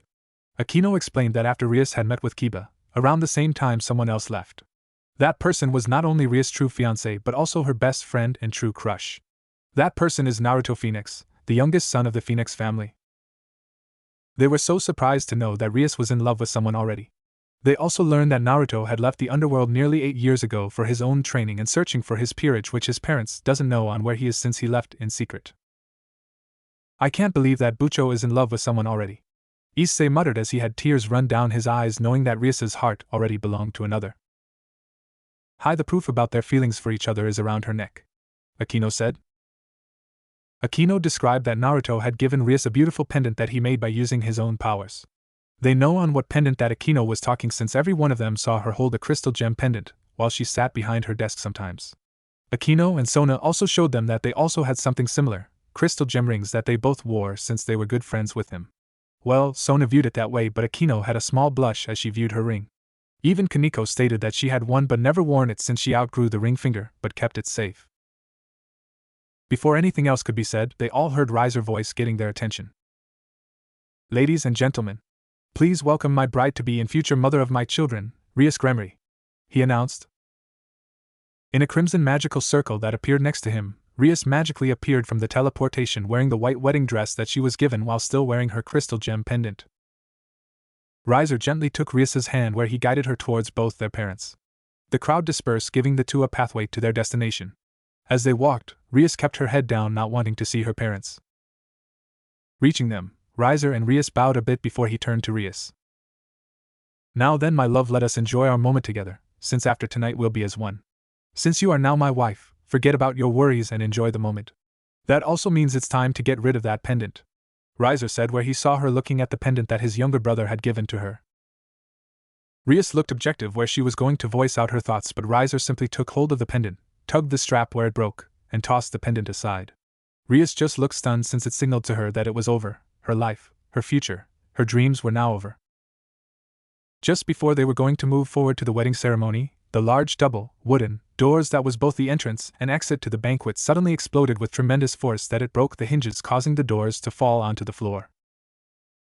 Everyone's attention and guard were now at the explosive entryway, wondering on what was going on. Riser was the first to step forward. Who dares defy this momentous ceremony? With a growl of anger in his voice. Following closely by his peerage, where they were ready to assist their king. But before the dust could even settle, a sudden burst of power came out of nowhere where it hit Riser straightly at his face, sent him flying back, sliding on the ground in an unceremonial fashion. The Phenx guards came to the entryway where they shouted to the intruder to stand down. It was only when they finished ordering the intruder to surrender that everyone heard a strong voice from out of the dust cloud. How about I order you to stand down, since I have a few things to discuss with my brother, said the intruder with a snarl at the end. It was only after hearing that, people looked confusedly as they heard the calm yet loud footsteps making their way into the banquet hall. It was only when he stepped into the light that everyone can now see on who it was, wearing casual street clothes, walking forward. Walking calmly, an intense aura, that affected the lower high-class devils, was let out every time he took a step closer to the center stage while still having his eyes glaring at Riser, who got back up. As everyone still had a look of confusion, looking closely at the young man's appearance, Lord and Lady Phenx just gained a stunned look at who it was walking towards them. Riser and Ravel looked confused while Rias couldn't help but let out tears of disbelief since she couldn't believe that he came back now. Once he made it 5 meters away in the front of the stage, he looked at both the Gremory and Phenx families. "Hello mother, hello father, I, Naruto Phenx, has returned," Naruto simply stated with a monotone look. Hearing the introduction to himself in front of his family, this got all the high-class devils to spontaneously chat among themselves, seeing that the runaway son of the Phenx family has returned. While the guests chatted, both the Gremory and Phenx family take a good look at him. Really observing on Naruto's physique, they can tell that he has completely changed from the little boy that they once knew him. The one thing that hasn't changed was his eyes, still focused and determined. Once the dramatic entrance ended, the only person to actually move was Rias, who slowly moved her legs, take a small step before finally just lifting the front of her dress where she just sprinted to him, where she jumped on him, wrapping her arms around his neck as she cried out, "Naruto-kun, you're finally back, I missed you," Rias stuttered out as her tears fell from her eyes as she was both happy and relieved knowing that Naruto was here in front of her, not in her dreams or imagination. "Sorry if it took me so long to come back to you. But I'm here now and that's what it matters, so relax. I'll first settle things here before we can continue with our reunion," Naruto said where he gently removed Rias from him as he moved forward with Rias by his side. Calmly moving forward, Naruto swiftly and mysteriously removed his Wrangler jacket and turned it into a cape as it hung on his shoulders, revealing his bandaged forearms. Walking closer to his destination, he sensed that Rias was walking alongside him where he lifted his hand in front of her to signal her that he wanted to handle this himself. Rias was about to object but saw the look in his eyes saying that this wasn't a request as he only had eyes on facing his brother by himself. "Yami Yugi jacket wear." Stepping onto the platform, he now stood face to face in front of Riser, who also looked enraged considering that the two brothers were narrowing their eyes to each other. Everyone stayed silent as the two siblings looked at each other. Naruto was the first to break the silence. "Hello brother, it's been a while," plainly stated. "Yes, it has, and fortunately you've returned in a very joyous occasion, at mine and Rias' marriage ceremony," Riser stated with a grin. "Oh really, then my sudden return has been perfectly timed since I came in the right time," smiled Naruto, as he closed his eyes before opening them again with a serious look, "so I can stop it from happening," he stated with a deep and commanding voice where Riser scowled at him. Both boys looked like they were about to fight each other but relaxed a bit when their father spoke up. "Naruto, my son, it's good to see you've returned home after being away for so long," Lord Phenx said with his mother tearfully smiling at her youngest son's return. "It's good to see you too, father, mother, and it's even good to see you too, Lord and Lady Gremory, although I'm having a bit of mixed feeling right now, considering on what you two are doing to both me and Rias," Naruto admitted without taking his eyes off Riser. Both his and Rias' parents looked a bit ashamed considering that Naruto was talking about the change about him and Rias getting married to Riser and Rias getting married. Before anything could be said by the parents, Riser spoke for them. "It's actually a good thing that they changed Rias' fiancé. After all, the contract did say that the youngest son of the Phenx family would marry the Gremory heiress. Since you don't have any of the Phenx family's abilities, you don't actually qualify since unlike you I'm a true Phenx who wields the great power," he simply stated. "Oh, and what makes you think that you're a true Phenx? After all, the Phenx of legend, whose powers greatly surpass our family's, is said to have a soul of fire that can't be burned out. And although I may not have the same abilities as the family have, I do have the soul, which is something that you don't have," Naruto remarked with a grin since he insulted Riser about being a Phenx. Before things could escalate even further, they all heard a very familiar voice coming towards the two. "Oh dear, it looks like we have quite the predicament at hand." The two brothers turned to see Sirzex Lucifer walking up to them with Graphia walking closely by his side. "Lord Lucifer," Riser politely greeted, bowing his head lightly. "Yo, Sirzes," Naruto casually greeted with a lazy wave. My, Naruto-kun, it's good to see you again. I can see that the years have been good to you, you've changed impressively," Sirzex cheerfully commented. "But I can see that we have a bit of a situation right now," Sirzex stated, which the two brothers just narrowed their eyes at each other. "Yes, it seems that my foolish younger brother doesn't know his place and is trying to stop mine and Rias' wedding," Riser commented. "A wedding that was originally supposed to be me and her. It was only just recently that I found out about this, where both of our parents didn't even wait for me to return to the underworld to make such a decision," Naruto stated. Sirzex sighed since he told his parents, Lord and Lady Gremory, about making this decision without talking about it with the two parties, namely Rias and Naruto. Of course, it didn't help that half the party, Naruto, went missing for nearly a decade, making Lord and Lady Phenx believe that Naruto was dead and such. Thinking about it, Surzex coughed into his hand to clear his throat a bit as well as getting their attention. Well, with the lack of communication and other variables that occurred over the years, I believe I have a proper solution for this, Surzex simply stated. Before Surzex could say anything, Riser politely interrupted the Devil King. By all pardons, my lord, why are we even discussing about this now? Since my brother left, a new engagement contract was formed stating that I would marry your younger sister, so that should be the end of it since the old contract is destroyed, Riser pointed out. You mean this one? Surzex responded as he pulled out the old contract from out of his uniform. Riser and their families looked dumbfounded on what Surzex pulled out. Surzex explained that he had Graphia, under his orders, make a copy of the original where he kept the original, while everyone else destroyed the copy one. I figured that Naruto-kun would want to voice out his concern but knew that the new contract might cause some problems for him to object the situation. So I kept the old one just in case Naruto returned back home before Riser and Rias could get married, Surzex simply stated with a smile. Everyone looked surprised on how Surzex read ahead of everyone, where he then got their attention as he continued on from what he originally wanted to say before Riser interrupted him.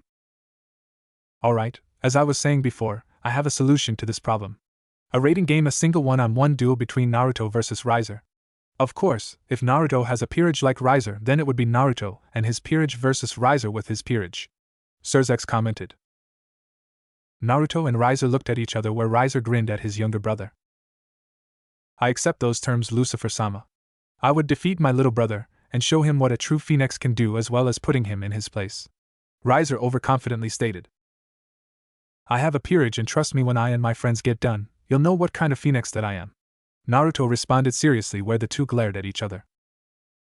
Well, then it's settled. I give you half an hour before you and your peerages begin your match together, Surzex announced, where Naruto and Riser stepped back to prepare. Before walking away, Naruto turned to Surzex and Riser as he said one thing to them. Before we begin, the only request that I want in this game is that if I win, both of our contracts to marry Rias is null and void, where she can choose who she should marry, he simply stated. Oh, why would you want that, Naruto-kun? Don't you want to be with my sister? Surzex wondered, as everyone was curious about it as well. It's simple really, he started to say as he turned his gaze towards the crimson hair princess in front of him. The only tears a man should give a woman should be tears of joy, not of pain. I gave Rias tears of pain, so I don't have the right to marry her, simply stated. Hearing Naruto considering her feelings, Rias couldn't help but blush at how Naruto was thinking about her so much that he would null and void their own engagement contract so she can have her freedom. As Naruto was walking away, he didn't respond to his mother and father's calls since he was more focused on one thing. While walking away, he spotted something sparkling, where he went and picked it up. 30 minutes later, Naruto and Riser were standing in front of each other, where Riser had his peerage stand behind him. Among them, Naruto noticed Revel was also there, where he made it known. Okay, how come Revel is standing with your peerage? Did you make our little sister part of your peerage? He asked out loud. Riser nodded in confidence, where Naruto said, Why would you do that? For what purpose? Naruto cried out loud. Revel kept quiet while having a faint blush on her face. Riser just answered, strategically, Our sister is pretty good at strategy, where next to my queen, she can make plays for areas where I'm not around. It's even better since her immortality also gives her an advantage on judging other opponents' strengths, stated the older blonde, where Revel looked serious, like she was agreeing with Riser. TSK, you're right. If I know you well enough, you probably asked her because of some stupid reason, like for a fetish or something along those lines, Naruto remarked back. Ravel's face really turned red while she, along with the rest of Riser's peerage, thought he definitely hit the nail on the head, knowing that Naruto was right. Well, whatever, let's just get our rating game started, as I have a honeymoon to get to, Riser simply said as he thought about what he would do with Rias. Me too, I'm going to enjoy beating you and paying you back for all those remarks you gave in the past. It's about time we know what kind of Phoenix we both really are, Naruto agreeing with his older brother. Alright then, the field has been set. I'll explain the rules of this match, Surzex said as he took the role of being a referee for this match. The rules are simple. Naruto and Riser would fight each other with their peerages in a simple all-out battle royal, where to win is to simply take out Naruto or Riser, regardless if there are still other pieces in the match. There will be no outside help, which includes familiars. Any type of weaponry can be used as long as it is their own and not outside source. Pawns will be limited to 2 promotions since this would be a quick match. Promotions can happen anywhere without the king's permission. Hearing that, Riser smiled since all 8 of his pawns can turn promoting to queens where he'll have 9 queens off the bat. Naruto didn't show any reaction to it since he kept a good poker face. Another reason is because he knows that Riser doesn't know on what his peerage could do. Naruto-kun, where's your peerage? Surzex asked kindly. Don't worry about them. I had asked Graphia to prepare a separate teleportation circle to transfer my peerage into the game since I like to keep them a secret until the last minute. They'll be transported automatically into the game as soon as I get there as well. Naruto simply answered. Nodding in acceptance, Surzex looked at the 2 Phenx. Alright, with all the rules and stipulations set, let the raiding game begin. He stated. The magical circle around the 2 Phenx activated and teleported the 2 into the raiding game field. Phenx Castle.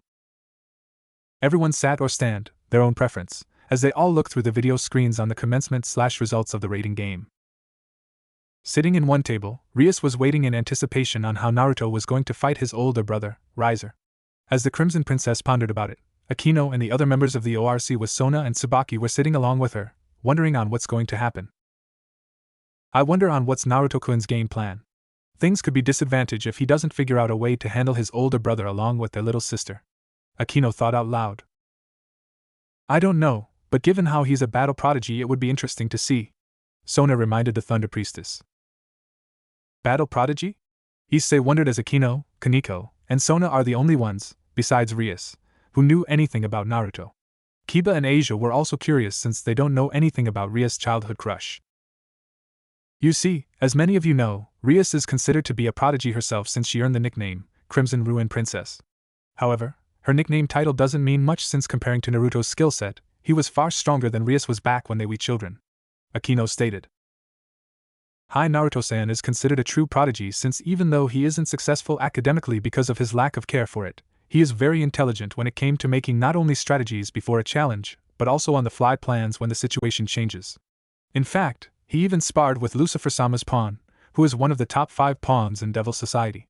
Sona added into Akino's statement. Punching Beowulf with his own fist. Kaneko monotone said. Everyone was amazed that Naruto was extremely skilled when he was a kid. Before anything could happen, Surzex announced the commencement of the raiding game where both brothers released their peerage. There goes Riser's peerage. Asia looked concerned. I only hope that Naruto-san has a good peerage with him. Kiba commented as he looked to see that on Naruto's side of the field, there was only one person, standing by his side. The person is a 5 feet 7 inches foot tall, young, beautiful buxom woman in her late teens with ridiculous curves, given her physique is mostly pronounced by her humongous breasts. She has hazel eyes and long blonde hair that extends down past her waist tied in a ponytail. Several bangs of her hair comes down into her face with 2 bangs coming down at the sides running all the way down, while also framing her face while revealing her elf ears. She is wearing a light pink, short-sleeve jacket over a tight, short-sleeve, black tank shirt that went down to her waist while revealing a good portion of her large cleavage. She also wore a white, mid-length skirt that reached her knees with great movability along with a pair of black pantyhose and a mid-calf, lace, gray boots. Suga. She has the biggest épée that I've ever seen. She's even bigger than Akino-senpai. Issei announced in amazement/disbelief as he ogled the blonde woman's body with his usual perverted look. Eki Issei-senpai. Kaneko monotone said while glaring at her senior. Era Shizuka-chan has grown up from the last time I've seen her. Rias mentioned which Akino and Sona nodded in agreement, although both Rias and Akino felt a little threatened on the fact that Shizuka's bust was bigger than their own. Shizuka? Kiba curiously asked. Hi, Shizuka-san is one of Naruto's first pieces and one of his bishops. She's the same age as Rias, Akino, Tsubaki, and I as well as a good friend. Sona explained. She's a bishop, Issei repeated when he looked at Shizuka and mentally imagined Asia. Asia is cute and adorable in her own right where Ko Academy considered her the princess of the second-year students. Shizuka on the other hand would be considered to be the third great lady if she is transferred into it, where he couldn't help wonder on what her breasts look and feel like. Seeing the perverted look, Asia, with a bit teary-eye, pinched Issei's elbow, getting to snap out of it while Kaneko glared at him. In any case, I'm curious on how strong she is. If I remembered correctly, she was training to become a healer. If anything, she might be like Asia-chan with her twilight healing. Akino wondered out loud. Raiding game. As Riser's peerage ran towards Naruto's position, they separated in hopes to surround them since there isn't any places to hide from. Separating in 3 groups while Yubilina took into the skies, they made their way towards the other Phenix. Group 1 was being led by Isabella, Riser's rook, which held Cirrus, knight, Lee, Nell, and Shiraya, pawns. Running to cover Naruto's right side, they made it halfway before they had to stop as they come across their opponents. In front of them, 3 people stood against them. Standing in front of the opposing group was the teenage boy with the dog features. He looks the same except now he was wearing a short-sleeved gray shirt with collar and black pants. In his left arm, he wore a protective gauntlet that was strapped around his chest which covered his shoulder down, and white gladiator boots that went up to his mid-thighs. Standing next to him was the vanilla-hair blonde, wearing her usual clothing, while holding a sheath, European medieval sword. Along with them was Hakufu, but she was wearing a black Chinese dress with a red fire pattern that starts off from the waist up and near her chest. In the middle of her dress was an opening on her chest that revealed a good portion of her cleavage. At both sides of the dress, the slits were cut all the way up until it reached near her waist, allowing a great view of her strong legs while wearing black turf martial arts shoes. Anime_Anime/Iki_Tosen_Chinese_Dress_1600x1200_wallpaper_517. As the 2 groups stare at each other, the brunette boy just sighed at the sight in front of him. Seeing this, Hakufu simply asked her teammate, Koda-kun, what's wrong? Looking at her unenthusiastic friend. It's just that I was hoping that our first raiding game would be against a real opponent. Instead, I'm facing off against a bunch of girls. No wonder Naruto said that I shouldn't come since I won't be able to fight them, he said. What do you mean by that? Naruto said that his brother has a total of 15 pieces. That's more than enough for us to fight and test ourselves against. Hakufu simply stated. It's not that, it's just while looking at their opponents with an uninteresting eyes, that they're all girls. He plainly muttered. That's what you're upset about, Kotaro-san? You don't seem to have a problem when you fight me or any of the others? Said the vanilla-hair blonde. Well, yeah, but unlike you guys, these girls won't stand a chance against us. You guys are strong where I don't have to worry too much since you're all strong in your own right. Kotaro replied.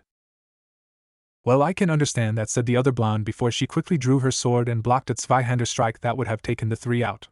She held the sword back with one hand as its wielder pushed hard with both of hers.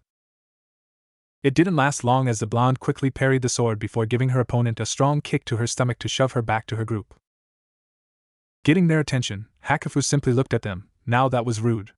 Can't you see we were talking over here? She said with an annoyed look on her face. This isn't the time to talk, this is the time to fight and assure that Riser-sama come out victorious, said Cirrus, the Zweihander owner. She's right, Hakufu Kotaro-san, if you wish not to fight these weaklings then so be it. But if anything, can you at least provide cover for both I and Hakufu? Requested the sword-wielding blonde. Sure, no prob, Kotaro agreed where he hopped back from the 2. Alright, now with that out of the way, Hakufu, you're ready? Said Naruto's swordsman. Yup, Hakufu gleefully replied as she got into her kung fu stance while the other blonde just held her sword up, vertically at her face. As the 2 got ready, Riser's group just glared at their opponent since one of them doesn't find it interesting on fighting them while the other 2 doesn't show much concern. Before we begin, can you tell me your names so that I at least know who my victims would be? Said the medieval sword user. Riser's group growled at that where they all them their names and evil pieces. Knowing their names, Naruto's first group announced themselves. Very well, since you kindly given your names, here's ours. My name is Sylvia Van Hosen, Naruto-sama's knight. Sylvia gracefully introduced herself. I'm Hakufu Sansaka, Naruto-chan's pawn. Hakufu confidently introduced herself. I'm Kotaro Inagami, also Naruto pawn. Kotaro simply introducing himself. With introductions done, Isabella looked at Lee, Nell, and Shiraya. Alright, you 3, you know what to do. All 3 pawns nodded where they all said unison, promotion, queen, where all 3 girls had changed from pawn pieces to queens. Once they changed, the twins magically summoned their chainsaws. Seeing this, Sylvia looked unimpressed as she glanced at her partner. Alright, Hakufu, your turn now. Where Hakufu nodded with a smirk. Promotion, rook. Where Hakufu became a rook piece. After waiting a bit, both groups moved against each other. Banquet room. Seeing Riser's pawns become 3 queens while Hakufu changed to a rook while Kotaro just stood back, Guests were really intrigued about it. Interesting, Surzex said, where he got his family, and Lord and Lady Phenx curiosity. What do you mean, Surzex-sama? Grafia wondered. It's surprising to see that Naruto-kun's pawn became a rook instead of a queen like Riser-kun's 3 pawns. I wonder if Naruto-kun figured some of the evil piece's abilities. If he does know, then we're going to be seeing a very interesting game. Surzex analyzed with a smile. With Ria's group, who are in another table away, they are also curious about what Surzex were talking about with his group. I wonder why Hakufu-sen became a rook instead of a queen. The queen is a lot more powerful than a rook. Kiba thought out loud. I don't know, but it would be interesting on what would happen, Tsubaki replied. Riser's second group is now confronting Naruto's second group, Akino said as their attention turned to the other battlefield in it. Second group. Just like the first group, the second group who were on the opposite side in a distance of the first. Riser's second group were made up of with the rest of his pawns, Anai, Lee, Marion, Burent, and Mira. The 5 girls stared down at against 3 of Naruto's other peerage members. In front of them stood the Chinese sorcerer swordsman with the giant Mexican decent person and the veil-covered woman. Looking at each other, the swordsman was the first to speak up. Well, it's going to be interesting fighting these 5 girls. Personally, I would have enjoyed it more if they were stronger, but I guess this is a good chance to test myself, said the chestnut-haired boy. True, glancing up to the third teammate. What about you, big guy? Are you alright in fighting against these girls? Yuzum asked. Not really, but Naruto is fighting to help his friend. So I'll fight them. Of course, I'll have to hold back so not to hurt them much, said the tall Mexican person. Alright then, Chad, just stand back and watch our backs. Lee and I would be able to handle them, Yuzum cheerfully said, where Chad politely nodded as she stepped back a bit to give his other 2 teammates some space. Seeing them, Riser's group prepared themselves. Lee asked them their names since he wanted to know his first opponents in his first raiding game. Giving him their names, Lee's group gave them theirs. I'm Lee Sioran, Naruto's knight. Lee introduced himself as he summoned his Chinese Jian sword. I'm Yuzum Izumo, Naruto-kun's pawn, said the well-endowed veiled young woman.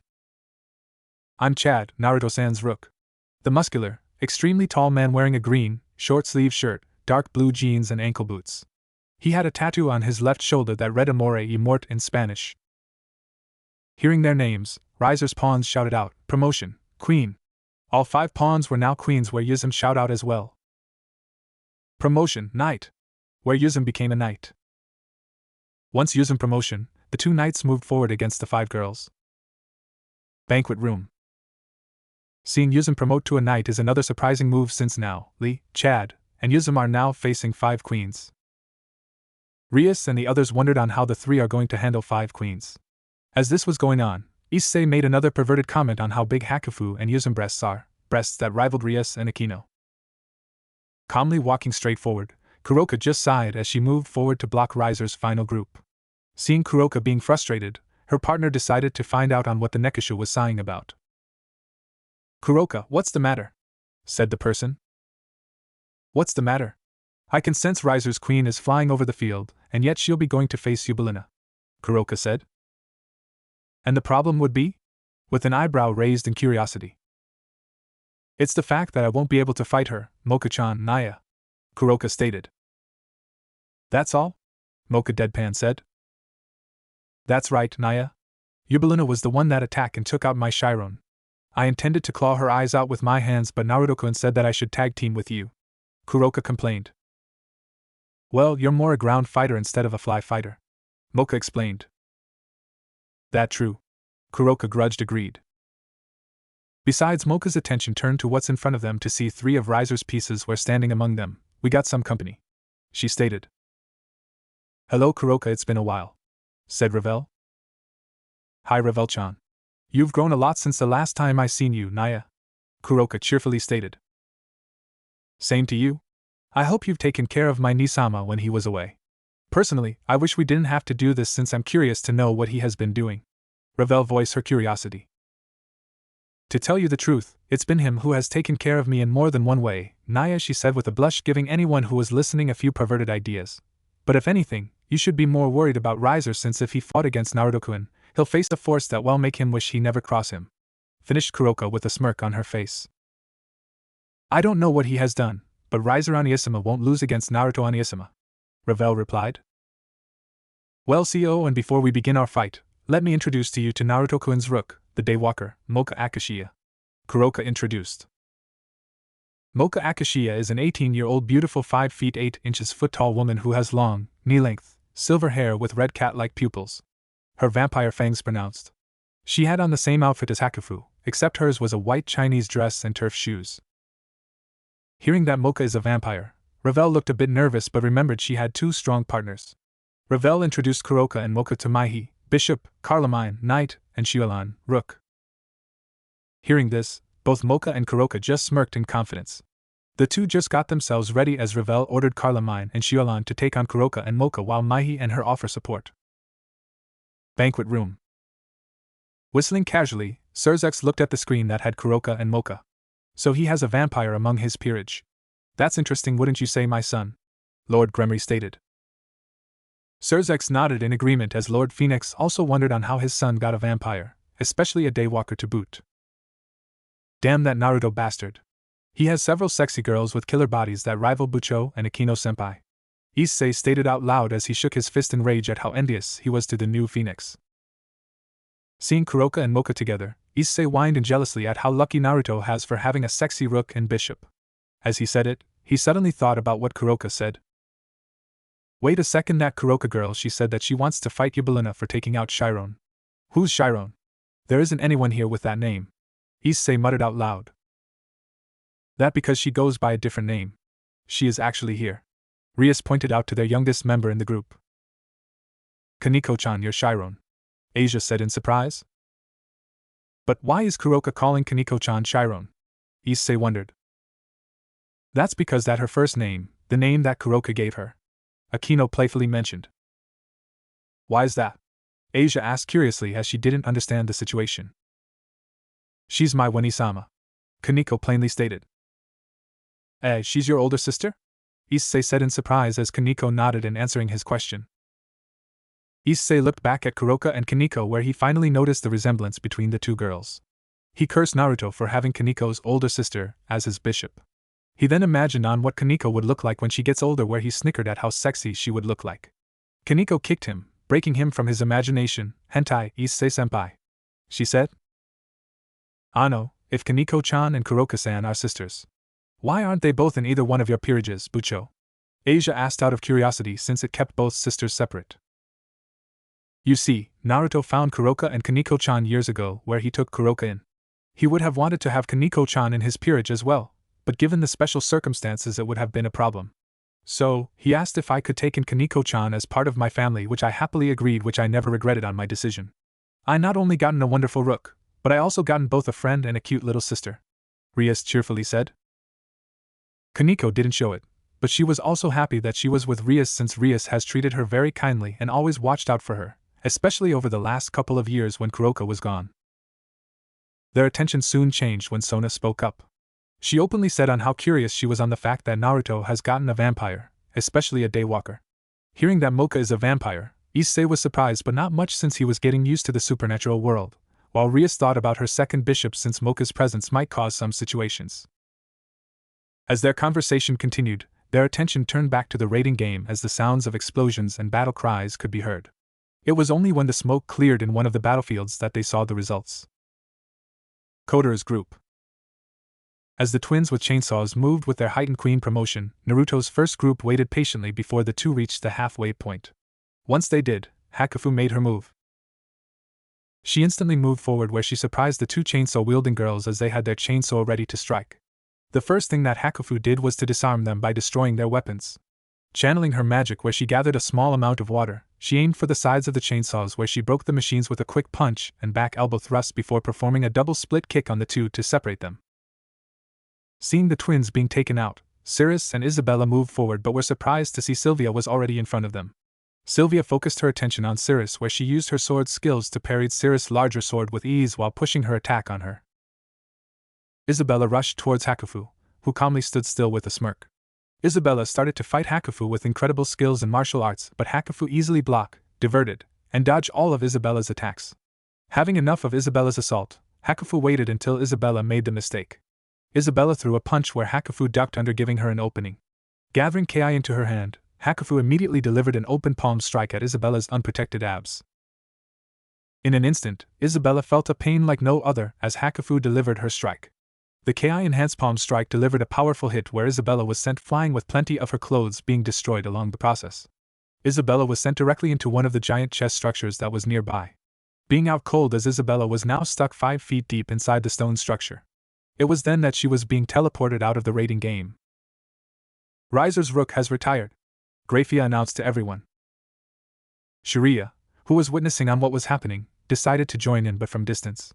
She promoted herself to a queen as well, where she gained a boost of magical power. Staying from a distance, she fired several, simple, fire attacks at Hakufu in hopes to bombard her around. Seeing Sharia firing several volleyball-sized fireballs, Hakufu switched gears where she concentrated with her Ki to manipulate her water nature. Gathering a good amount of water around her body, bathtub size, and fired it directly at Sharia's fire attack while running towards her. The water collided with the fireballs, which cancelled each other out, surprising Sharia. Before she could react, Hakufu was now in front of her, where he delivered a strong left hook into her stomach. How? Sharia stuttered in pain before she went unconscious, where she was then teleported away. Riser's pawn has retired. The twins finally got back up from being kicked away, where their head was still spinning. They stumbled close together in order to figure out on what to do. But before they can come up with something, they both heard from behind them. Alright, now it's time for little girls like you to fall asleep. They both turned to see Kotaru was right behind them with his hands on their shoulders while lazily looking at them. Before they can move, Kotaru squeezed a bit on certain part on their necks where it made them twitch for a moment before they went out cold. The two girls were then teleported away from the battlefield. 2 of Riser's pawns have retired. Cirrus panted heavily as she held her sword in front of her, while Sylvia still kept her cool and showed no signs of exhaustion. Looking around her, she knew that Isabella, Lee, and Sharia were now gone, leaving her alone to face these 3. As thought about it, she also wondered to herself, how in the world are we losing this fast? Banquet room. Everyone watched as Naruto's peerage had defeated 4 of Riser's pieces, 3 of which were promoted pawns in their queen form. That made it more interesting since Hakufu, Kotaru, and Sylvia didn't show signs of fatigue during the entire confrontation. Hakufu-san defeated those 3 with ease, with Kotaru just assisting in knocking out the twins with no problems. Akino said as she was impressed on how the first group defeat all but one of their opponents with ease. For Issei, it was kind of hard for him to swallow since he fought the twins and Isabella. Even though they were even, it took him a good effort along with his boosted gear to defeat them. Seeing Hakufu, who promoted to a rook while the 3 pawns were promoted into queens and Isabella as well, was a wake-up call on where he stands. She's strong, Kaneko monotone said. Second group. As the remaining 5 pawns promoted themselves to queens, Yuzum prepared herself in her promoted knight form with Lee, male, being her tag team partner, while Chad stood back as he gazed at what's going to happen. Ni and Lee moved in with Mira right behind, while Marion and Burent stood back to watch on how their 2 opponents will respond. Ni and Lee ran in a zigzag pattern to obscure the 2 fighters. Lee, male, jumped back a bit where he kept his guard up, while Yuzum moved a bit forward. Once the 2 Nikomata's girl were at close range, Yuzum made her move. Manipulating her silk veils, she quickly moved with incredible speeds towards the 2 Nikomatas. Once in range, she used her veils as whips to separate the 2. Once separated, Yuzum used her enhanced speed to get right at Lee's face, where she used her veils to wrap around Lee's neck before turning around to use her as a projectile. Being separated from her sister, I tried to move back together with her. Unfortunately, to her surprise, she saw Lee being used like a slingshot and sent directly towards her. Just barely moving out of the way, Lee continued to being airborne before tumbling to a stop on the ground. I looked back but was surprised when she felt something pierce her center. She looked back to see Yuzum was now in front of her but had changed her silk veil into a lance that was thrust into her gut. With that, I had checked out, which it was known to everyone. Lee looked up to see her sister being taken out, but before she could do anything, Lee, male, caught Mira where he threw her towards Lee. The 2 collided together but ended on the ground. Quickly getting into stance, Naruto's knight held his sword horizontally while having his hand up vertically on the middle of the steel. His sword began to glow where static power was being let out. Gathering the amount he needed, he held his sword up and swung. Obey thy command. Thunder, come forth. Lee shouted where a lightning slash was sent directly at the 2. Before it could reach the 2, a wall of fire in front of Lee and Mira where it protected them. Seeing the firewall, Lee, male, and Yuzum looked behind the two girls to see Marion and Burent with their arms up showing that they created the firewall. It seems that in order to take this group out we're going to have keep them busy so they can't work together, Lee commented. Yeah, it looks like we're going to have to fight back to back in order to take these girls out, Yuzum suggested while Lee nodded in agreement with her assessment. Both moved forward where they moved together in order to take them out. Banquet room. Everyone watched as the rating game has been showing some interesting things. Rias and others watched as Naruto's peerage moving closer to victory since Kotoru's group is still strong with only Cirrus the only left. This is good. Naruto-san's group is so far taken the lead with none of their members being taken out, Kiba remarked. Yes, but personally, it's making me grow more worry, Sona said. Why is that, Sona Kaishu? Tsubaki curiously asked. Because all but one of Riser's peerage is accounted for, Sona said, where everyone in the table realized on what she meant. On the screen, the sudden appearance of Naruto's first group with Kotoru, Hakufu, and Sylvia. Before anything, a sudden flash was seen from above where all three looked up to see a couple of fireballs came down on them. Fortunately, before it could even reach them, a powerful flower petal whirlwind came out of nowhere where it caused the fireballs to explode in midair before even reaching the team. On the sky, Yubelina witnessed on what was happening where she saw Cirrus was standing alone. Seeing this, Riser's queen saw that the three had their attention on Cirrus where Sylvia was dueling against the knight. She decided to take advantage of it where she gathered her magical power and fired several her fireballs. Her attack was stopped when the petal whirlwind surprised everyone, including her, that it stopped her attack. Before she could wonder on what happened, Yubelina heard a voice across from her. Eren not bad on attacking them when they didn't keep their guard up in the sky.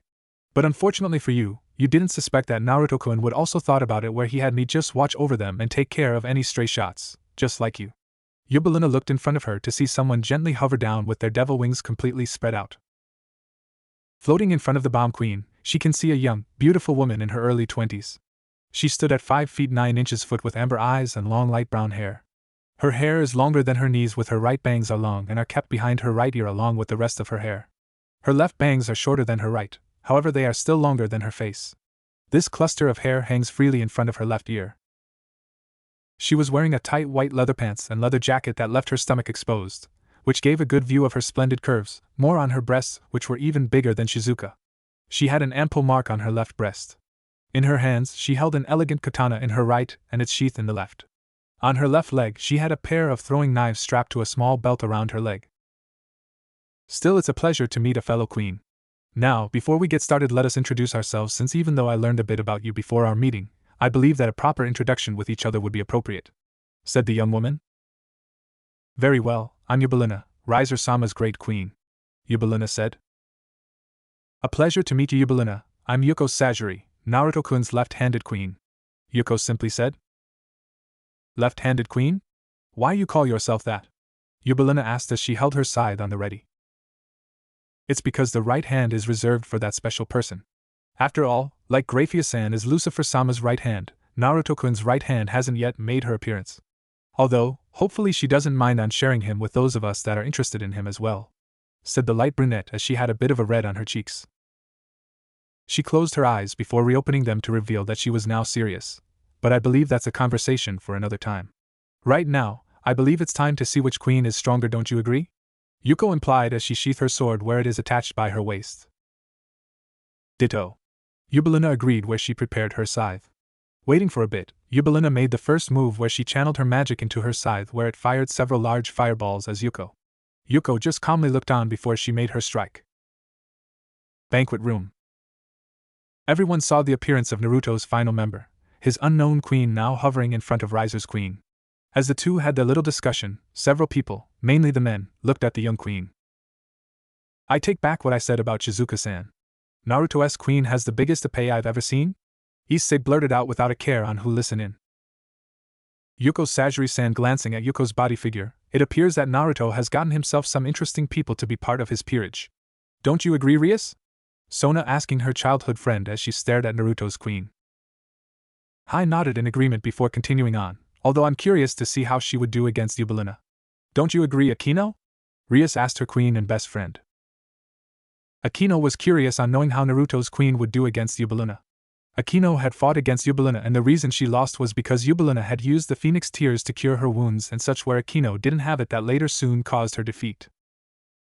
Waiting for the two queens to fight, many men sitting around the tables couldn't help but mutter on how lucky Naruto got to have such a beautiful woman to be his queen, one that some wish they can have, where some high-class devils thought about making a trade with him. In Gremry and Phenx family table, Lord Phenx commented on his youngest son's choice in his queen, since he was interested to see what she can do if she was able to block Yubelina's attack with ease. As the battles around the raiding game continued on, Kuroka and Mocha both kept their guard up, since they were facing not only Revel, but also Riser's final rook, knight, and bishop. After waiting for a bit, Riser's group made their first move, with Maihi and Revel quickly got together, where they fired several fireballs at the two. Both girls didn't look fazed as the fireballs hit them, where the others wondered why their opponents didn't move. The answer became clear as their images simply disappeared like a soft, gentle wind. Kuroka and Mocha were illusions, as they had disappeared. All of them tried to look for them when all of a sudden Kuroka appeared in front of them again. Smiling confidently in a sinister way, the raven-haired Nekasha simply said, Era, that was a good effort if we were rookies, but unfortunately, I and Mocha have been personally trained by Naruto-kun. And you do remember Naruto-kun is like when it comes to fights. Where Revel reluctantly nodded, since she remembered when she was younger on how skilled Naruto's combat skills are. Before anything else could be said, Kuroka simply stated with a smile, also watch out, Naya. They looked confused before they realized on what she meant, where they looked around to see Mocha was now running towards them before leaping into the air for a flying high kick. Revel and her group separated as they dodged Mocha's attack. Mocha slid on the ground, where she created a ditch that was 5 meters long and knee-high. Seeing how strong Mocha really is, Xiaolan and Karl Mayne knew that they needed to take out Mocha first, since not only are her physical skills high up but also her speed. Xiaolan looked at Karl Mayne, where they were on the same page about it. Karl Mayne suggested that Xiaolan to go see how fast Mocha's reaction speed and martial arts skills are before they decided on how to take her out. Leaping out of the ditch she created, Mocha looked to see Xiaolan running towards her. Seeing Xiaolan coming at her, Mocha witnessed Xiaolan had her hand and feet covered in fire. Not feeling concerned, Mocha steadily waited until Xiaolan came to her. Getting within striking range, Xiaolan punched and kicked Mocha in any way she could in order to injure Mocha. Unfortunately, Mocha simply dodged every last of Xiaolan's strike without her even touching her. Getting annoyed, Mocha decided to end the fight by catching Xiaolan's high kick while avoiding the flame around her foot. You're annoying, know your place, Mocha simply stated as she backflipped her body, tugging at Xiaolan closer. Letting her go, Xiaolan didn't have a change to block properly Mocha high kick to her face, where she was shot back into one of the giant chess pieces. Seeing Xiaolan being sent flying, Karl Mayne looked worried before she heard steady footsteps coming towards her. Looking back, she saw Mocha calmly walking closer to her. Seeing her coming towards her, she drew her sword, where she encased the blade with fire to increase its damaging effect. As Karl Mayne prepared to avenge Xiaolan, she gazed at Mocha's eyes, where she started to quiver a bit in fear. Mocha's eyes were piercing red, where it glowed even redder as a slight breeze made her hair gently move with the wind, making her more majestic. At the same time that Mocha was dealing with Xiaolan and Karl Mayne, Kuroka was dealing with Revel and Maihi. Once being separated from Mocha's attack, Revel and Maihi got together, where they decided to rejoin with either Xiaolan or Karl Mayne. Before they could even move, they were surrounded by multiple Kurokas. The black-haired Nikomata used her senjutsu and yujitsu abilities to create illusions of herself to surround Riser's two bishops. Revel and Maihi fired several fire attacks at her, where each attack just phased through. Oh my, those attacks would have hurt. Too bad for you two to have such poor aim. I think you two might be overstressed about this. Here, this should help you relax a bit, Naya, all the Kuroka illusions simultaneously said while raising a hand up. Letting out a gentle yet strong breathe out onto her hand, a small amount of mist began to increase in size. Being surrounded in the mist, Revel and Maihi wondered on what this is before they started to feel their bodies to numb. Poison, Revel stated, we need to get out, where Maihi nodded agreement as she brought out her devil wings to fly. Ravel's demonic fire wings burst out of her back, where the two tried to fly away. But before they could even get out of the area, the two were suddenly thrown back to the center by several strong hits. Sorry, Revel-chan, but I can't let you get away now, Naya, Kuroka teasfully said. As they tried to get back up, Revel and Maihi coughed in pain as their bodies were now really started to grow numb. They tried to move, but the effects of the poison was really affecting them. Hearing footsteps coming towards them, they both looked up to see the Nikomata mistress standing over them. This is checkmate for you two, Naya. Revel, you might be a phoenix, but unlike the legendary true phoenix and Naruto-kun, a phoenix's physical ability can't heal poison. I'm afraid this is the for you too, Naya. teased fully glee at the two. Banquet room. Seeing Kuroka slowly defeating Ravel and Maihi, along with Mocha's incredible strength, really showed a lot on how powerful they are. Suga-Issei muttered out in astonishment. Big gap, Kaneko simply said, although can't help but be envious at both her sister and Mocha since they're fighting opponents they fought. Seeing Mocha defeat Xiaolan with minimal try, it showed the level of difference they were. Even her sister has changed so much that she is easily defeating Ravel just by poisoning her. Poison, why didn't I think of that? If I had, then I may have been able to have a better chance to defeat Riser. Rias muttered to herself. Glancing at her childhood friend, Sona saw that Rias was in thought where she guessed what it was. Rias, you shouldn't think about the past too much. What's done is done, which you can't rewrite it. The only thing you could do is just learn from it and move forward. Right now, the only thing you should be doing is continue to cheer for your friend, said Co-Academy President.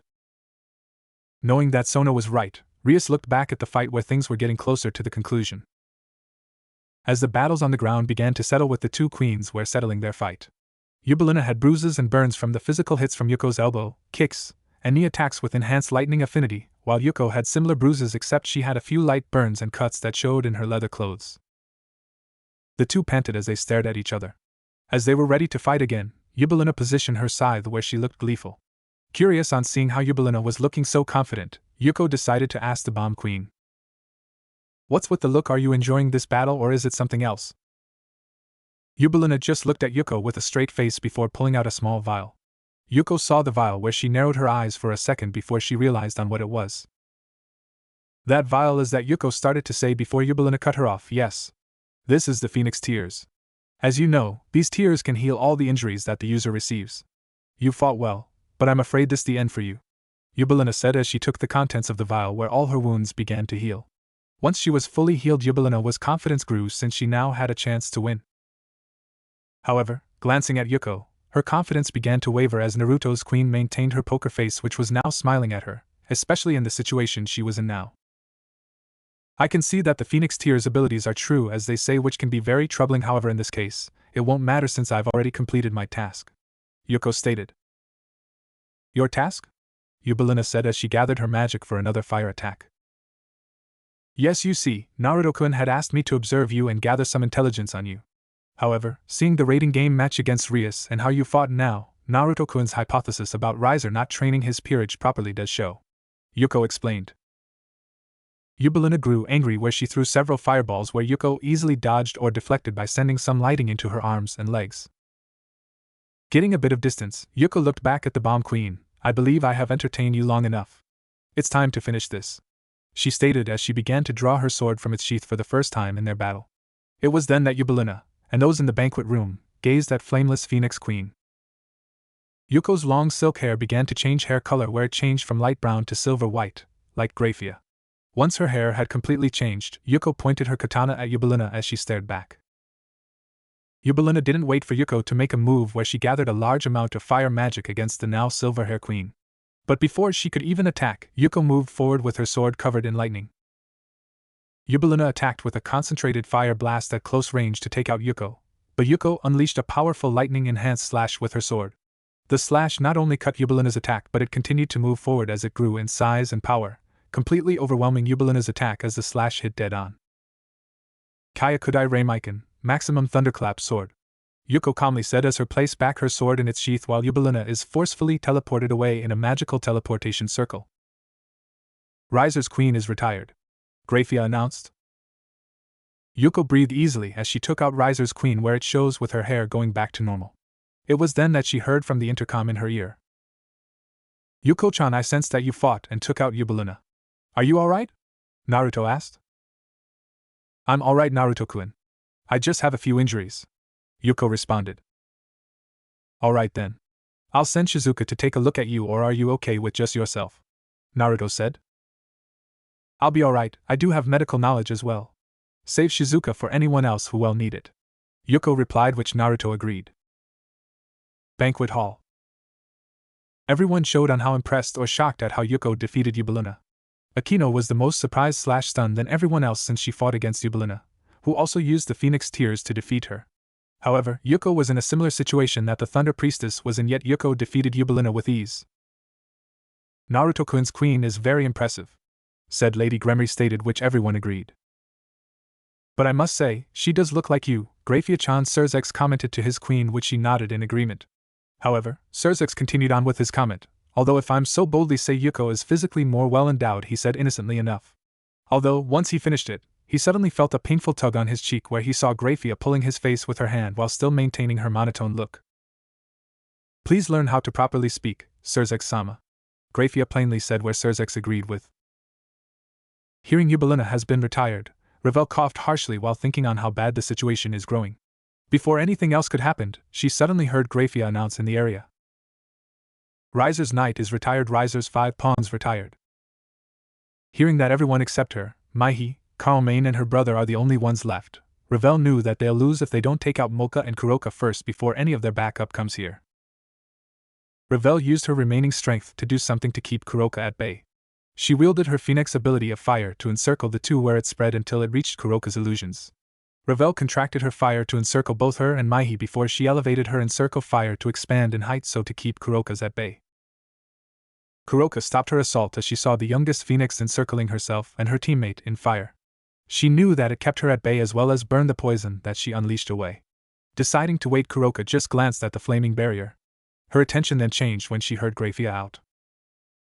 Riser's knight has retired. Glancing at Mocha, she saw the young beautiful vampire held Carlmain by her neck as her armor was stripped out and clothes shredded with her swords on the ground before she vanished from the raiding game. Taking a closer look, Kuroka saw that the only visible injury Mocha had was a deep cut in her arm as blood gushed out from the slash. Mocha, are you alright? Kuroka asked in concern to her vampire friend. I am alright. I just need Shizuka or Yuko to look over the injury, Mocha replied calmly. I contact Naruto-kun, Naya, Kuroka said, where she contacted Naruto through the intercom in her ear where he was sending Shizuka to their location. Ravel and Maihi were strategizing on what to do. When Ravel created her fire barrier, she took out her Phenx tears where she and Maihi recovered a bit from Kuroka's poison. As the two bishops discussed on their plans, they both heard Grafia announce Carlmain's retirement, which meant that they were Riser's last defense. Before they could figure out on what to do, they suddenly witnessed Ravel's fire barrier was cut in half. Before they could do something, a water whip came out of nowhere where it caught Maihi from her ankle and tossed her into the air. Ravel was about to help but suddenly leapt out of the way from an energy attack. But leaping out of the way, Maihi was struck by lightning where she was then taken out of the game. Ravel balanced herself out where she saw right in front of her was her brother, Naruto, entire peerage standing above her. She looked around where she saw everyone where she spotted Shizuka using her magic to heal Mocha's injured arm while Yuko stood at the back. Ravel-chan, I suggest you retire now since I doubt you can beat all of us now, Naya, Kuroka simply said as she tilted her head cutely. Ravel shook in frustration before resigning herself since she knew she can't beat them all. Before she could even announce her retirement, Kotaru and Chad jumped in front of everyone. Inagami Ryokuga, Inagami style, vacuum fong, Kotaru shouted as he fired a KI attack that turned into a shadow fong. Chad thrust a punch where he fired a magical energy blast where the two attacks synced together. It was then that an explosion was heard in the air. Everyone looked up to see the explosion disperse where they saw a shadowy figure hover down to everyone. It was then that everyone saw who it was since the fire wings were a dead giveaway. Nisama! Ravel shouted back in relief since she knew that her brother would change the course of this match. Looking down, his eyes gazed at his opponents. Although his eyes leered more on the women in Naruto's peerage, especially on Shizuka and Yuko considering their breast size. Era, I can't believe that my little brother was able to take out all of my peerage members. Although, I must say that he chosen poorly considering he has several male members in his team. You all did well against my peerage, but against me, I can take you all on with ease, Riser confidently said. Narrowing their eyes, they can see how arrogant Riser really is, which they mentally agreed with Naruto that Riser is overgrown jerk. Alright then, bring it. If you're so confident, why don't you come down here and take your beating like a man already? I'm going to enjoy beating your face into the ground, you lecherous playboy. Kotaru growled at him as he was eager to start fighting the overconfident Phenx. TSK, my brother seems to be lacking in training his pieces if they bark back at their superior with such disrespect, Riser announced to them. Respect? How the only respect I have for you is the same respect I see a bug on a carcass of a dead animal, Kuroka said as she walked up. Oh my, Kuroka-chan, I can see that you've really grown. It's a shame that my annoying little brother didn't trade you to me since I have no doubt that we would have a pleasant time together. Riser flirted the black-haired Nekishu. You're still the same jerk that I know, Riser. Comparing you to my king, he definitely outranks you in everything, and I do mean everything. Kuroka teased at the older Phenx male. Naruto's peerage chuckled at what Kuroka said before they heard Revel shout at them to quiet down but didn't. Maintaining his cool, Riser didn't let Kuroka's insult get to him. Oh well, it seems now that I am going to have to show all of you some respect. I'll take out the men first so that way I and all of you ladies can start to get to know each other, since I'm sure I can convince you on how much more pleasant I can be instead of my disgrace of younger brother. Riser simply stated as he enhanced the flames on his wings more. Everyone prepared before they heard footsteps coming from behind. They turned to see Naruto walking up to them. All of you guys did great. But I'm going to have to ask you all to step down at this point, Naruto confidently said with a smile on his face, since his peerage has really grown to be very strong. However, his pleasant smile only lasts for another second before he opened his eyes to reveal his serious face, since if anyone is going to take out my brother, it's going to be me, he stated with a commanding tone. Steadily walking forward, Naruto stopped as he reached Shizuka. Taking off his jacket, he handed it to her. Here, Shizu-chan, I don't want it to get destroyed. So can you hold on to this? He asked his blonde bishop. Shizuka nodded where she held his jacket once she was done healing Mocha's arm from the slash Karl Main gave her. Moving forward, Naruto kept his eye on Riser as he spoke to his peerage. You guys have really improved in these past 5 years. I'm glad you agreed to be part of my team. But now, this last challenge in our first rating game is for me and me alone. If you guys don't mind, can you stand back since I'm going to show my brother on where he stands now? Where his peerage agreed, although Kotoru whined about not being able to punch Riser's face. Walking a bit more, Naruto stopped next to Revel. You should also get back, Revel. You'll only be in the way, he suggested to his little sister. Revel was about to retort but saw Naruto's eyes where her body froze, since Naruto's eyes show eyes of a seasoned warrior, a glare that made her believe that she can actually die. Revel just knelt down in submission where she moved back. Once Revel left them alone, Naruto put his focus on his brother Riser, still wearing his white wedding suit, touched down on the ground to be on even eye level. Being overconfident, Riser simply walked up to Naruto with one of his hands in his pants pocket. Now then, Naruto, why don't you for once be smart, and just forfeit since you do know that I'm going to win? Said the older Phenx. How about you act like a good brother, and just shut up for once? Naruto replied. Narrowing his eyes at Naruto's comment, Riser stopped just in front of Naruto. You know you're trying my patience now. Just give up, since unlike the rest of our family, you don't have any of the Phenx family regenerative powers or even our great flames. Riser commented while releasing his flames to surround the two of them. I may not be able to wield the flames of our family, but that means nothing to me. And by the way, if you think you can use such a cheap pyro technique to intimidate me, then I can see why you be so scared of me. Smirked Naruto as he didn't show signs of weakness or fear. Riser growled in frustration as Naruto stood perfectly still, keeping his smiling poker face without blinking, having his guard down and such. Basically, Naruto was telling him through body language that he didn't consider his brother, Riser, a threat. Alright, I had enough. I'm going to finally put you, Riser shouted before he was cut off by a fist in his face. Naruto had enough talk where he simply punched Riser's face with a good amount of force while bending both his arms and knees a bit, bringing up his guard. Pulling his fist back, he looked at his older brother. Oh, did that hurt? I'm sorry if it did, but I just had to, since I figured it would be great to rearrange your face to something better considering on how you look now. Naruto remarked with a smirk.